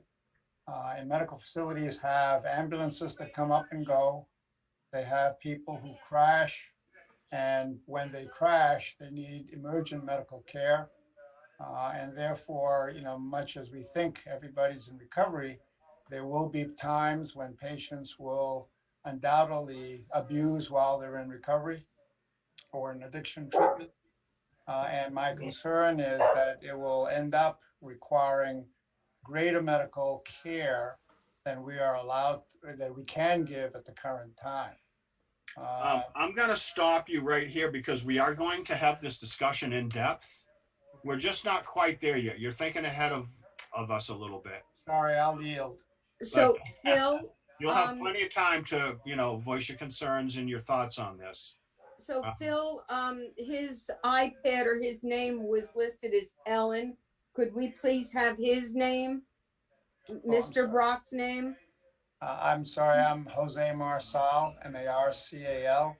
My wife is Elizabeth Brock, and we own A6. Thank you. Thank you. Rose, who's next in the queue? I believe it was Tony Girardi. Tony? Yes, Mr. Chairman, I wanted to submit to the board the warranty deed and agreement between Fox Run Corporation and Stanmar, just so the board has the land record documents that make clear what the relationship is between Fox Run Homeowners Association and the owners of the in-building or the proposed facility.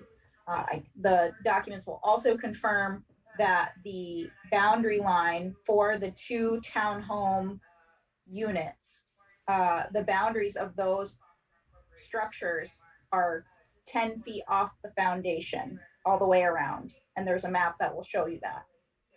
So the townhome owners collectively own 10 feet to the outside of their building. And so they are entirely within land that is now owned by Divided Sky Foundation. And can you get those documents to the planning office so they can distribute them? I can share, I can use the screen share function, or if the board will accept them into evidence, We'll accept them into evidence. This is the type of thing that, you know, needs to be studied. It's very difficult.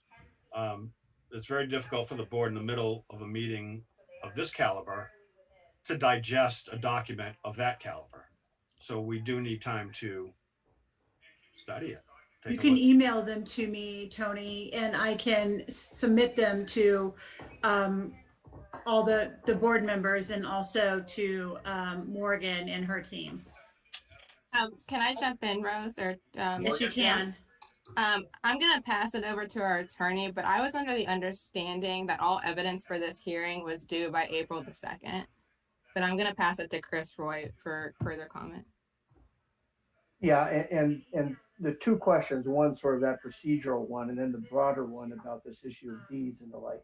First of all, is it the board's intention to continue the hearing this evening and continue it to another time? Or is the hearing going to be closed tonight?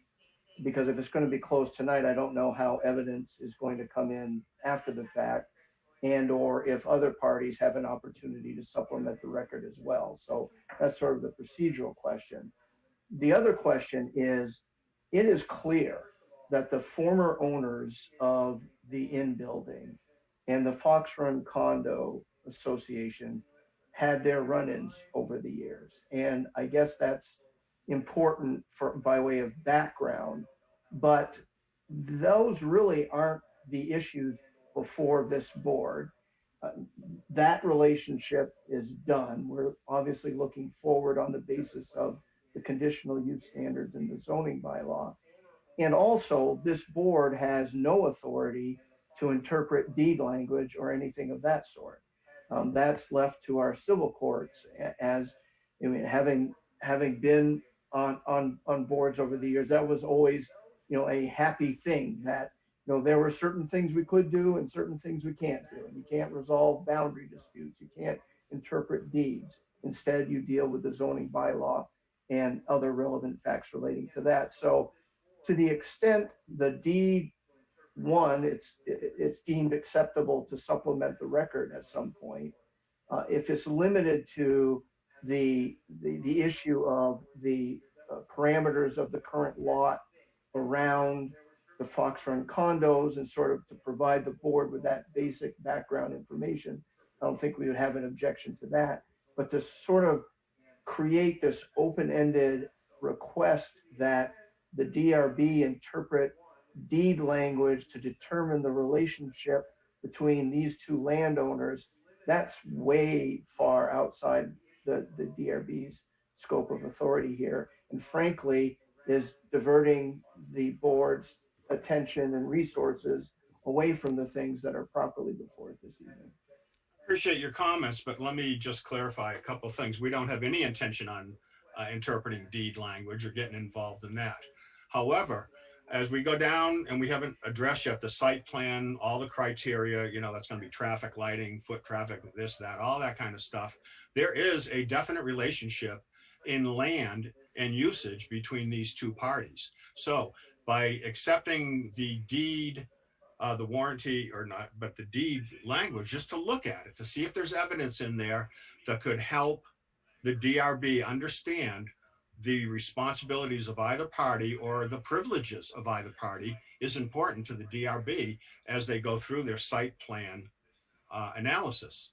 It only makes sense. If somebody says, oh, we can't have cars driving up the hill toward the condominiums, but yet the deed says that Fox Run owns that road or Fox Run owns the land up there that they could access, that's important to this process. We can't ignore that. We have no intention on changing the deed or debating it or analyzing it. We just want to look at it and see if there's something in there that's pertinent to this case as far as evidence goes. There may not be, but we haven't seen it, so we don't know. Mr. Chairman, yeah. just to respond to Attorney Roy's objection, the board is allowed to take into consideration and accept as evidence restrictive covenants and other deeded obligations as character of an area. And as far as, whether or not we're going to continue tonight to get through it, we won't get through all this tonight. There's a lot of material here still to go through. If the board goes forward and wants to recess the hearing, I will caution everybody to have all their evidence in before the next hearing. We don't want to come up to the last hour and somebody produce a lengthy document that could be pertinent and meaningful, but boom, here it is. We all know what we need here. We all know what positions are evolving here. If you have evidence to support those positions, if you have evidence to support your arguments, your thoughts, your concerns, we will certainly want to have it before the next meeting. I can't stress that enough. I mean, I just can't stress that enough. I need to ask a question. Janine Corning has had her hand up, but she's not on my list of interest. It's Troy. It's Troy. Troy. Okay. No. Okay, I keep lowering her hand. I guess I better stop doing that. Troy? Yeah, I just wanted to expand on what Pat had said regarding the sewer. The sewer is not fixed. I know that for a fact. Yes, they found a leak. Yes, they repaired it. It was damaged for probably 3 or 4 or 5 years. And they found another section, a breach about 25 feet down that needs to be fixed. Pat's, I guess, superintendent on site, John, is aware of it, and I'm sure Pat will shortly find out about it. And the septic is on 2 holes of the golf course, not 1. Anyway, that's the story. It's not fixed. Thank you. Hosts, who's next in the queue? Elizabeth Brock. Elizabeth, unmute and let us know what's on your mind. I just also want, this is Joe Marsal. I just want to let people know that when we put in gas tanks to the units, most of the units are heated with gas. And when we had to get gas tanks to meet the code, we had to be a certain number of distance away from the buildings. And so both the A and the B buildings have buried gas tanks that are not in our 10-foot radius. We got permission from the previous owners of the inn to go ahead and use to bury those tanks. And so those tanks, gas tanks, are technically owned by Suburban Propane, but they are off our property and on the inn's property, just out the road. Thank you. Hosts, who's next? I don't have anybody else. Nobody else? I'm gonna jump, the next big topic here is the site plan, and that's going to include the survey maps, traffic, security, safety, water. We already talked a little bit about water, sewer, cameras, deliveries, all this kind of stuff. But I want to start with one thing. So the treatment center itself, how does it work? And when I say how does it work, I'm specifically want to zero in on admissions, vetting.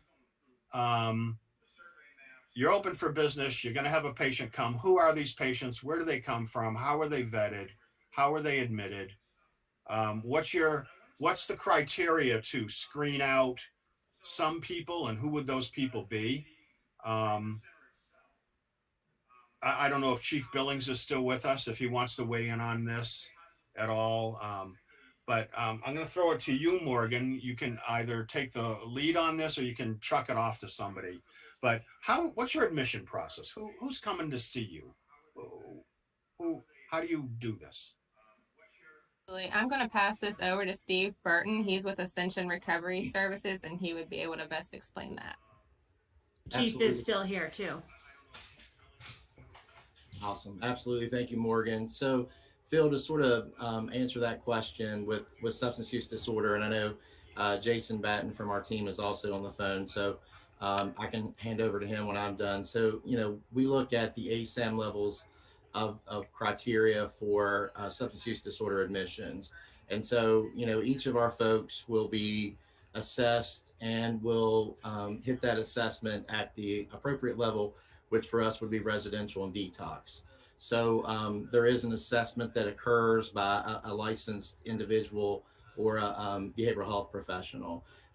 As far as, who we would admit and how we would admit, again, we work through like Joint Commission standards, CARF standards, national accrediting bodies, which, they look at our policies and procedures. They ensure that we're practicing with the, the utmost standards in providing care, and that we're only admitting folks who really fit within that program need. So just to sort of answer quickly, and then Jason, if you can sort of maybe get a little bit more in detail, we definitely abide by ASAM as well as Joint Commission and CARF standards. Jason? Sure, yeah, I'll jump in here. So essentially, it's everything that Steve just said. A person, an interested person would call the treatment facility. They go through an initial screening there, get an idea of what the person is seeking help with. If they're seeking help for the services that we provide, they would have a comprehensive biopsychosocial assessment where a trained clinician would assess along those domains to make sure that the person was suitable according to those ASAM standards for this treatment center. What type of patients would not be admitted? A patient who needed psychiatric care to the degree that they wouldn't like a primary psychiatric disorder. We're serving patients who have a primary substance use disorder. I'm going to, is Chief Billings with us? Yes. Chief, I'm referring to your letter here. You mentioned that you would like to see all clients need to be screened as you have advised. The vetting process of patients in this type of facility will be what allows it to succeed. What were you told? What's in your mind as far as this screening process? What do you think it is? I guess I have a concern if it's a needed facility. However, if people that need it, that want to be there is one thing, but there's a totally another thing if they're mandated by court to apply there and be put there so they can get off on one of their charges or whatever.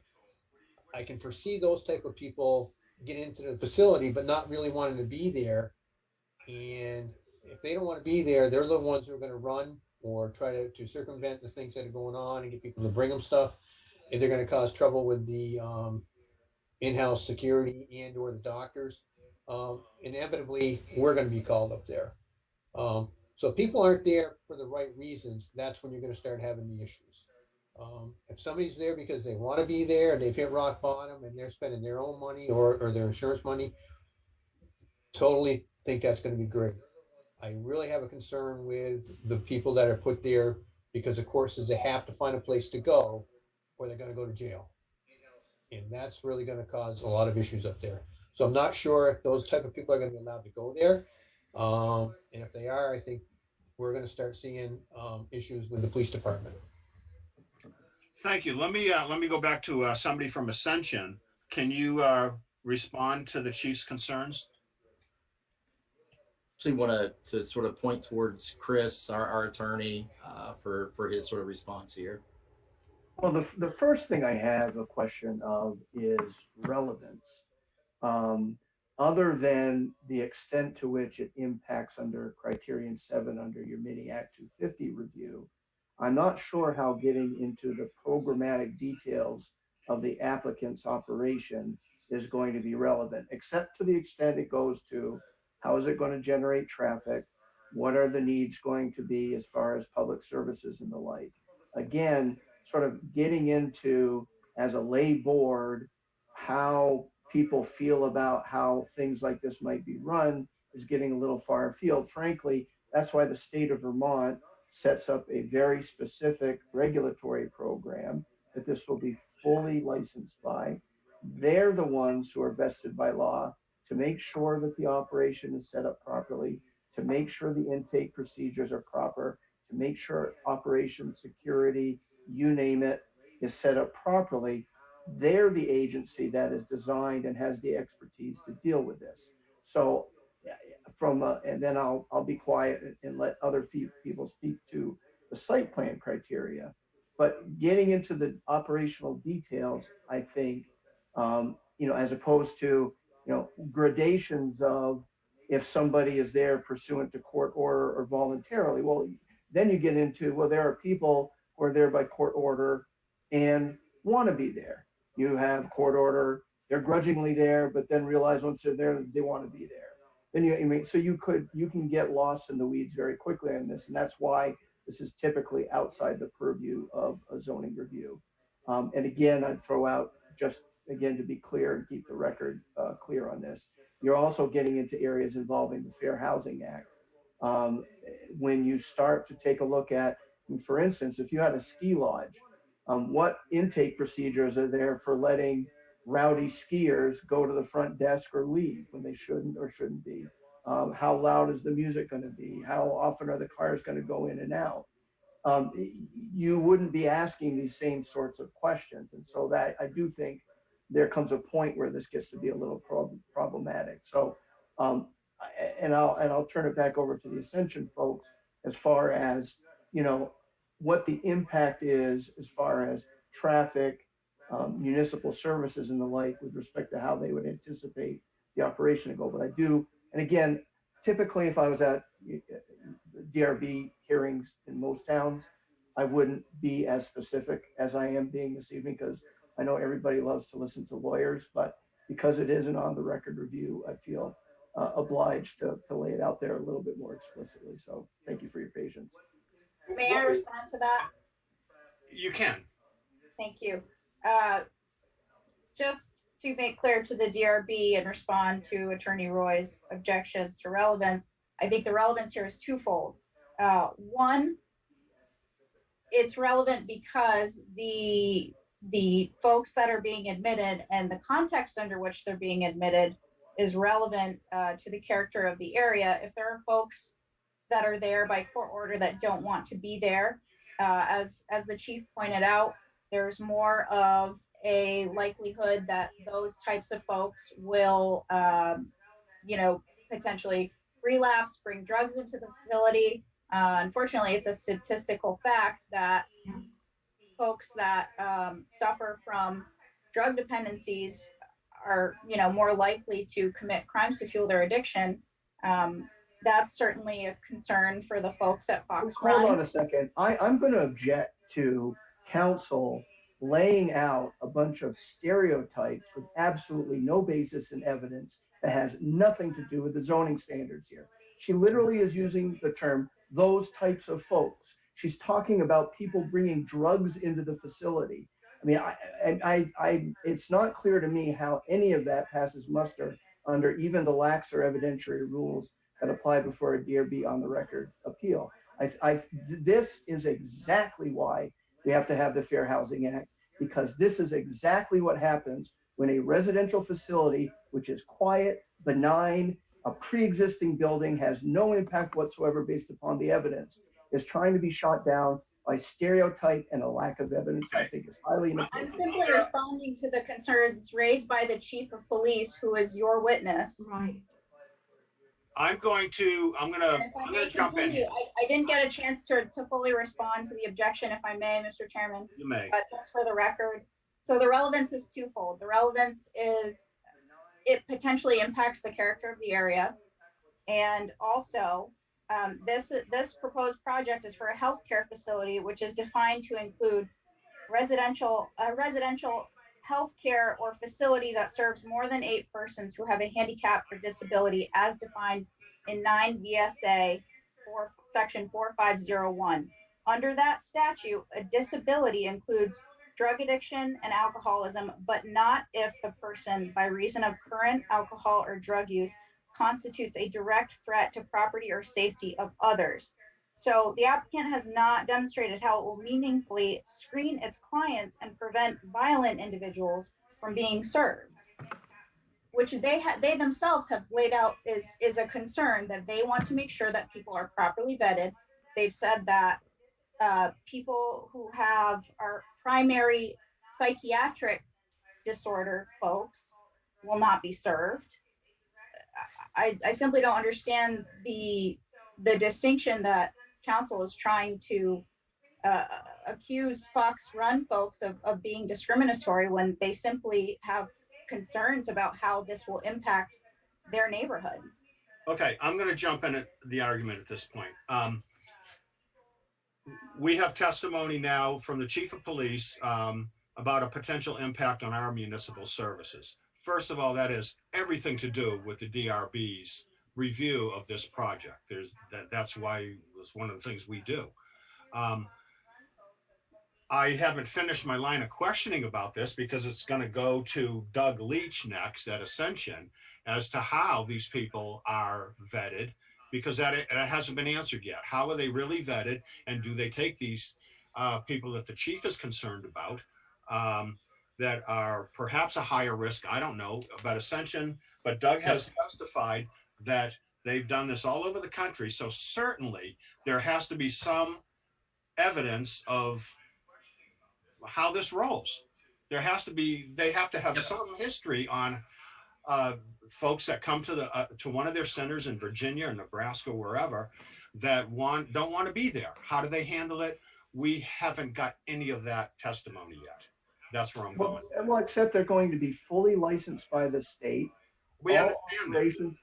We understand that. That's not the issue. The issue is that the chief is concerned that there are people that may pose an issue to the municipality. So we said at the beginning of the hearing a couple times that this is a voluntary program. So I think that answers the question. So will there be court mandated admissions? This is a voluntary program. There might be people that have some sort of a legal situation. Oftentimes that's the impetus for seeking help. It was for me. I was arrested, I went to jail, and thankfully I was able to go to treatment. And it wasn't that, well, you're in the court system, you're not allowed to go to treatment, because I certainly would not be alive today. And we've opened up lots of programs and helped thousands of people. I'd like to ask maybe Melanie Gold to talk about the admission process, how we screen out. Melanie, and maybe talk about your current experience and what you deal with. And I think that will help with Chief Billings' concern. And yeah, thank you. Thank you, Doug. I currently work with the felony treatment court, and I have been for many years.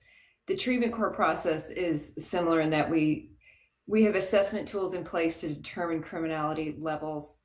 There's certain criteria that they have to meet in order to come into the program so that the community is safe from these individuals. If you have a higher level of certain history, whether it's a violent felony, whether it's other issues, those people are not allowed into our program, and it's a felony level program. What has been our experience is if people's crimes are fueled by substance abuse and we remove that substance, those crimes would drop drastically. So DWI is a perfect example. You can't have a DWI if you're not drinking. I think that there's a lot of judgment around it, and there really doesn't have to be, because people who want help should get it, whether they're connected to the criminal justice system or not. It's been my experience that mandated treatment does work when the people want it, and we can kind of figure out whether they want it or not. Thanks. now let people weigh in on this. I'll go back to Attorney Roy. Did you want to add anything? You seem to be a little put off by us. Well, no, I'm not. No, I think that the board is dealing with the issues with which it has been presented. What I do think is important, because this, I mean, I understand that if you live next to a facility like this, it's very important to you. Though frankly, any new use of that building would be important to that neighborhood. But I do think it is extremely important to, given the need, given the law, and given the realities within which Ludlow and all of our communities are presented, to keep this analysis as much as possible on the zoning issues relating to a change of use regarding the structure with minimal external changes, and understand that there are other regulatory agencies with expertise in this area who are going to be doing all that is needed to ensure that this operator with a track record across the country will do right by the people of Vermont and by way of the people of Ludlow. And so my only concern is that this not devolve into a debate about, I mean, it's you know, some of their characterizations, I think, are totally unfair, and it goes beyond the purview of zoning. And so again, ordinarily, I like to keep my mouth shut as much as possible at DRB hearings, but since it's on the record, I feel like, you know, this is my shot, and I better make my pitch now, because I can't make the argument and get in front of the environmental division if I have to. Very good, thank you. Tony, did you want to respond? Tony, did you want to respond at all? No one's hands are up. No? Just briefly, and frankly, to echo Attorney Roy's remarks, that, you know, this is an on the record hearing, and so the importance is, I would much rather you hear directly from the folks at Fox Run, who have lived there for decades, who know what the character of the area is, who know what the history and the relationship of the respective property owners is. But given the nature of this hearing, there are important things to lay out. And again, you know,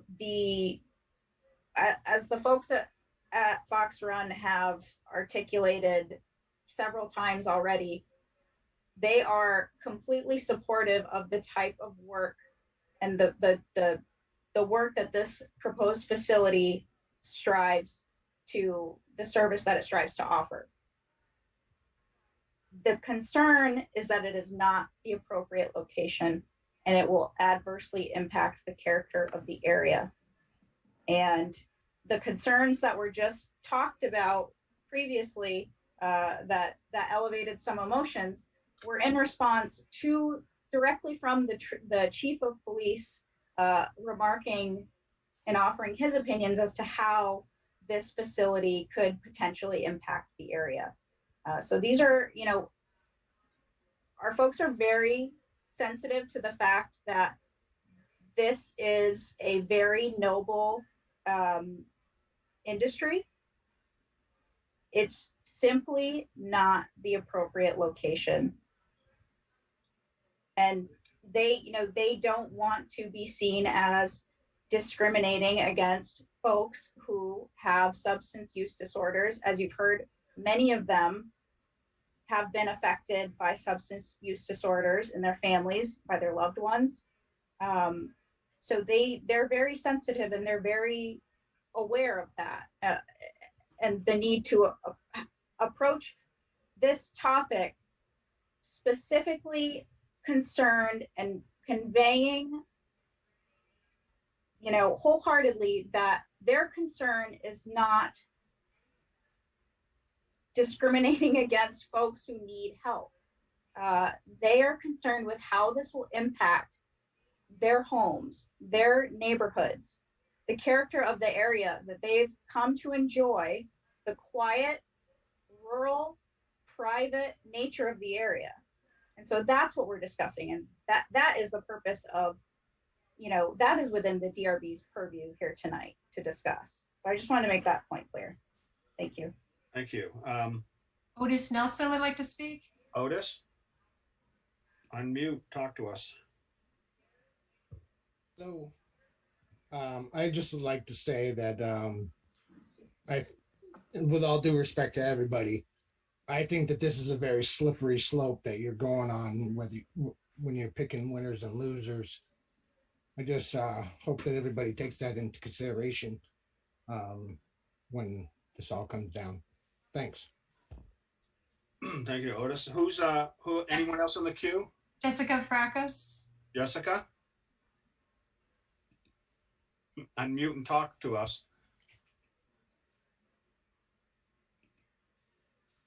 Sorry. I just want to say that I don't think that this facility will have any more adverse effects on our police than, say, Okemo. We think we're talking about Okemo, all the things that we've done for them. And let's face it, we've actually had employees of Okemo overdose in the parking lot. Some of these people, drugs are everywhere, cops have to go everywhere, and I just can't imagine that we would have more phone calls going to this center in a season than we would anywhere else in town. It's going to be maybe once in a while type of thing, but these people are going to be vetted, and the people that want to go there want help, and they need a place to go. And if it's not in this backyard, needs to be somewhere. That's all I have to say. Sorry. Thank you. One of your board members would like to speak, Julie Bauer. Julie? Hi. Phil, I don't know if this is appropriate now. I did have a question about the state of Vermont, since it was mentioned a while ago about whether or not they are they able to admit people from other states. I'm not up on what their policies are with drug treatment programs, and would that take away from our local care? That was my first question. But before I answer that, I think we're getting into the site plan and a lot of deeper issues, and I would like to make a motion that we perhaps postpone the rest of this discussion to another evening. Your thoughts and mine are on the same exact page. We have at this point of the meeting, really the next one is the site plan, and as I said, it's going to really zero in on how the facilities run. Right down to how many beds, where the cars park, traffic, staff, security, deliveries, all of it. So I would, if you wanted, I would kind of consider recessing this at this point. We also want to get the warranty deeds to see if there's anything that's pertinent to this hearing in there. There may not be, but we should take a look at that since it's been brought up in the discussion. And I want to give everybody a chance. Everybody knows where this is going and what how folks are feeling, kind of what their issues are about this. I would like everybody to have the time to put their thoughts together if they want to produce any more evidence, if they want to talk about the things that have already been talked about, and to be adding to that discussion would be helpful. And then we come back at it in May, and we should be able to wrap this up. And I would strongly advise, if you have evidence that you want to present to the board, to have it in before the hearing. As I say, that's just kind, because it's very difficult for us to digest evidence that's being presented. We're in the middle of a meeting like this. It's just difficult. So that being said,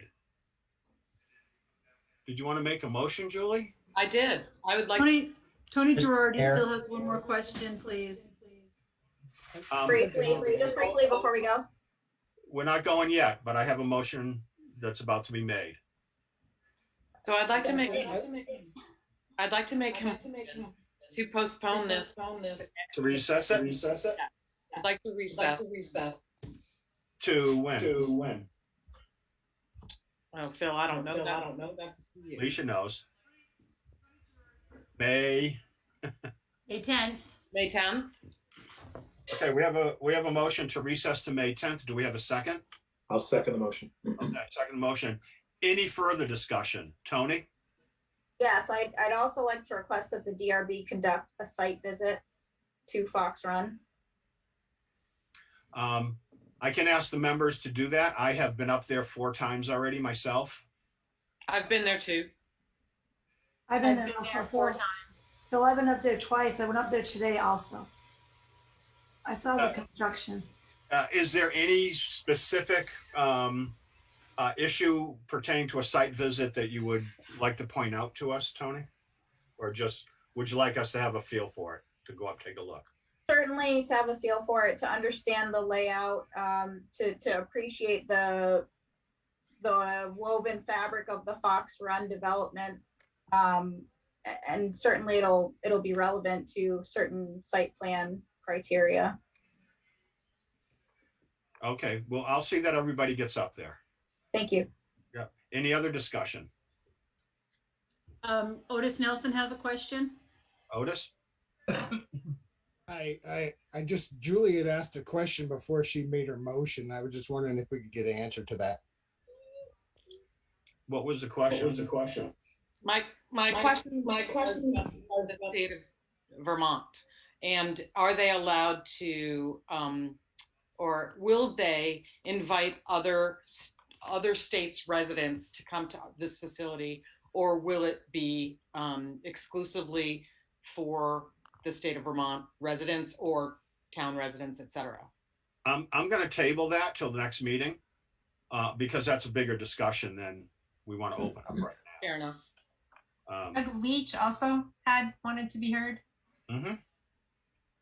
Yeah, I just wanted to offer anybody that would like to get more information on some of the facilities that we operate that are much closer to a neighboring property than this one is to these condos, and on much smaller land, programs that are, just side by side and next door.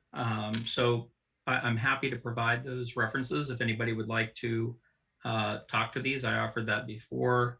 And I think it's really important and impactful whenever you talk to neighbors that are right next door, like a foot or two away, and their relationship to the facility. If you watch the Netflix documentary Recovery Boys, you'll see a town that was once opposed, now participates in all the graduation hearings and supporting of the folks in the center. So anyway, wanted to make that abundantly clear that we meet the requirements for licensure for programs such as this. This program has ample space and land. It is, again, we do this work all over the country. We're responsible for implementing best practices around the country. And this program will certainly meet that standard. It's really no different than other programs that we open. And certainly you could pick out one specific program that we did and say, well, this is a little bit further away, but we've done a lot of them, and we work with treatment centers all across the country. So I'm happy to share more information there that might make the town feel more comfortable. Can you provide an email address to Rose or someone at the town, or absolutely a way to contact you? Thanks, Doug. Doug, is that called Recovery Boys, or yes. What was it again? Yep, it's called Recovery Boys. Okay, I wrote that down earlier, but I just wanted to clarify that. Thank you. And Doug, if you produce any more evidence with these discussions with people, please send it to the planning office, to Rosemary's office, so that we can see it. It's meaningless if the DRB isn't in the loop. You're pretty much spinning your wheels. So, any discussions, any expert witnesses that anybody wants to bring in for the next hearing, that's fine. Any evidence you want to produce, throw it forward. We want to see it. But we want to see it before the hearing. And so we can have a good, meaningful discussion and get into depth with the rest of these issues or clarification on anything that we've already spoken of. So that being said, we have a motion and a second for the board members. All in favor of recess? I see Trey raising his hand. Can he speak really quick? I'm sorry. Who do we have? I said, I see Trey raising his hand. I Can he just wanted to speak? say one thing considering that I'm the person who got this whole thing rolling. I want to just end by thanking from the bottom of my heart, Tony, Jim, everyone from Fox Run, everyone on the board for this incredible conversation, and for, you know, my heart was in the right place. And the person I want to thank the most is Chief Billings for being on this call this late at night. I will just tell you that I was mandated, I was arrested, and I did 14 months in a felony drug court program. And one of the great joys of my drug treatment, other than cleaning up around the local school, talking at school dances, was that I became friends with the chief of police, who saw me the night I got arrested when I went into the police station, and he came to my graduation. I'm getting a little teary right now, and I know how hard the work is that you're doing. And thank you for keep doing it. Thank you. And I also want to thank Jessica for speaking so honestly, and love to your family. Thank you all. Thank you. Any other comments? We have Otis Nelson with his hand up. Otis? The only one quick question was, what's the deadline for putting in more into the record? To submit Rose? That's a Rose question. Rose.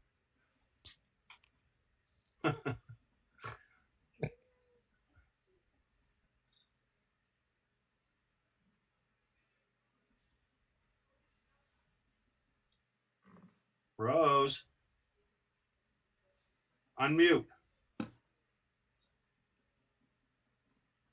That was on purpose. Oh, sorry. I don't know yet. I'll have to let you know. So I'll send an email out to everybody because the meeting's on May 10th, so it's usually a couple weeks before that. But I'll let everybody know. Okay.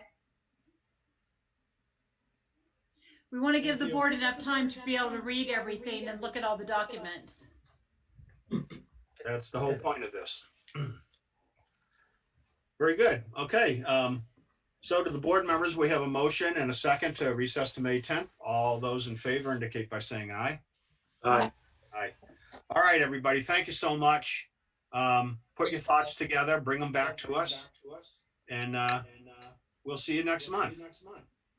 Thanks, Thank you. Thank you. Good night. Thanks. We're not done, board members. Stay No, on. board members, stick around. Anybody else wants to hear our boring talk now? Can I just say something real quick? Not about the hearing, you can't.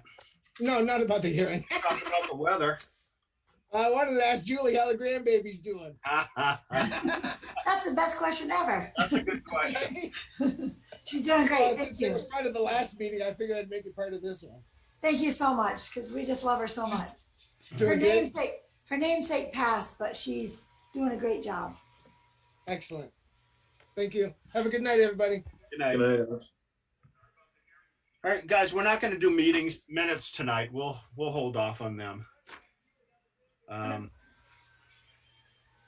Anybody have anything they want to throw out or anything at this point? Or Phil, Phil, all of the letters that you received, you don't want them scanned in because they're available in the planning office, right? That's correct. That's correct. And, you know, I would just say to the board, you know, if there's anything in any of the letters that's pertinent that you want to bring up when we have our deliberative session, feel free. I have a few things in there. And we'll probably, should we have a Zoom meeting before the next hearing, or are we okay here? Or what do you guys think? I'd like to actually do that, Phil. I think it would be beneficial to all of us. I agree. Rose, could you We can talk and maybe set something up in the next week or so.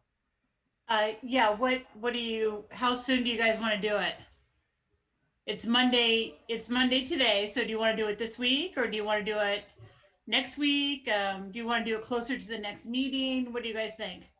I would say within the next 2 weeks. Okay, I'll set something up. Any bad day for you guys? Wednesday's out for me. Wednesdays are out, Julie? I can't do it. Yeah, I have this class I'm taking. Rose, maybe you can send out maybe 2 dates for us to choose from, just because there's a couple Yeah, things. that's a good idea. Yeah. But I cannot do the 20th of April, so any other day is good for me. Is good for me, guys. So whatever you guys want to do. 21st, just a heads up. Can't do Wednesdays. How about Thursday the 22nd? Yeah, Thursday the 15th. Thursday the 15th would work better for me. The 15th? 15th? Yeah. Is that What? like 2 days? That's this Thursday, right? Yep. Yeah, that'd be fine. Plus, this is kind of still fresh in our mind. I'm okay with it. What Okay. time?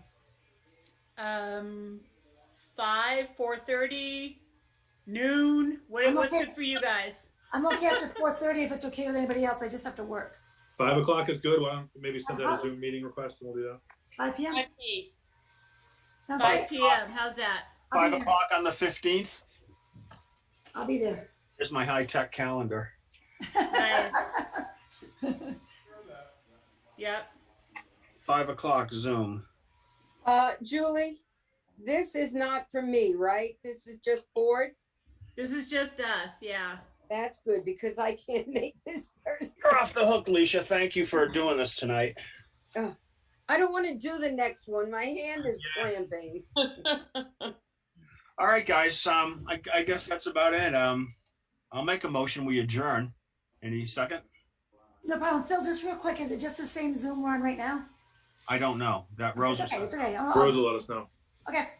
I'll second the motion to close the hearing. Close the All in favor? Aye. Aye. Thanks, everybody. Appreciate Good it. night.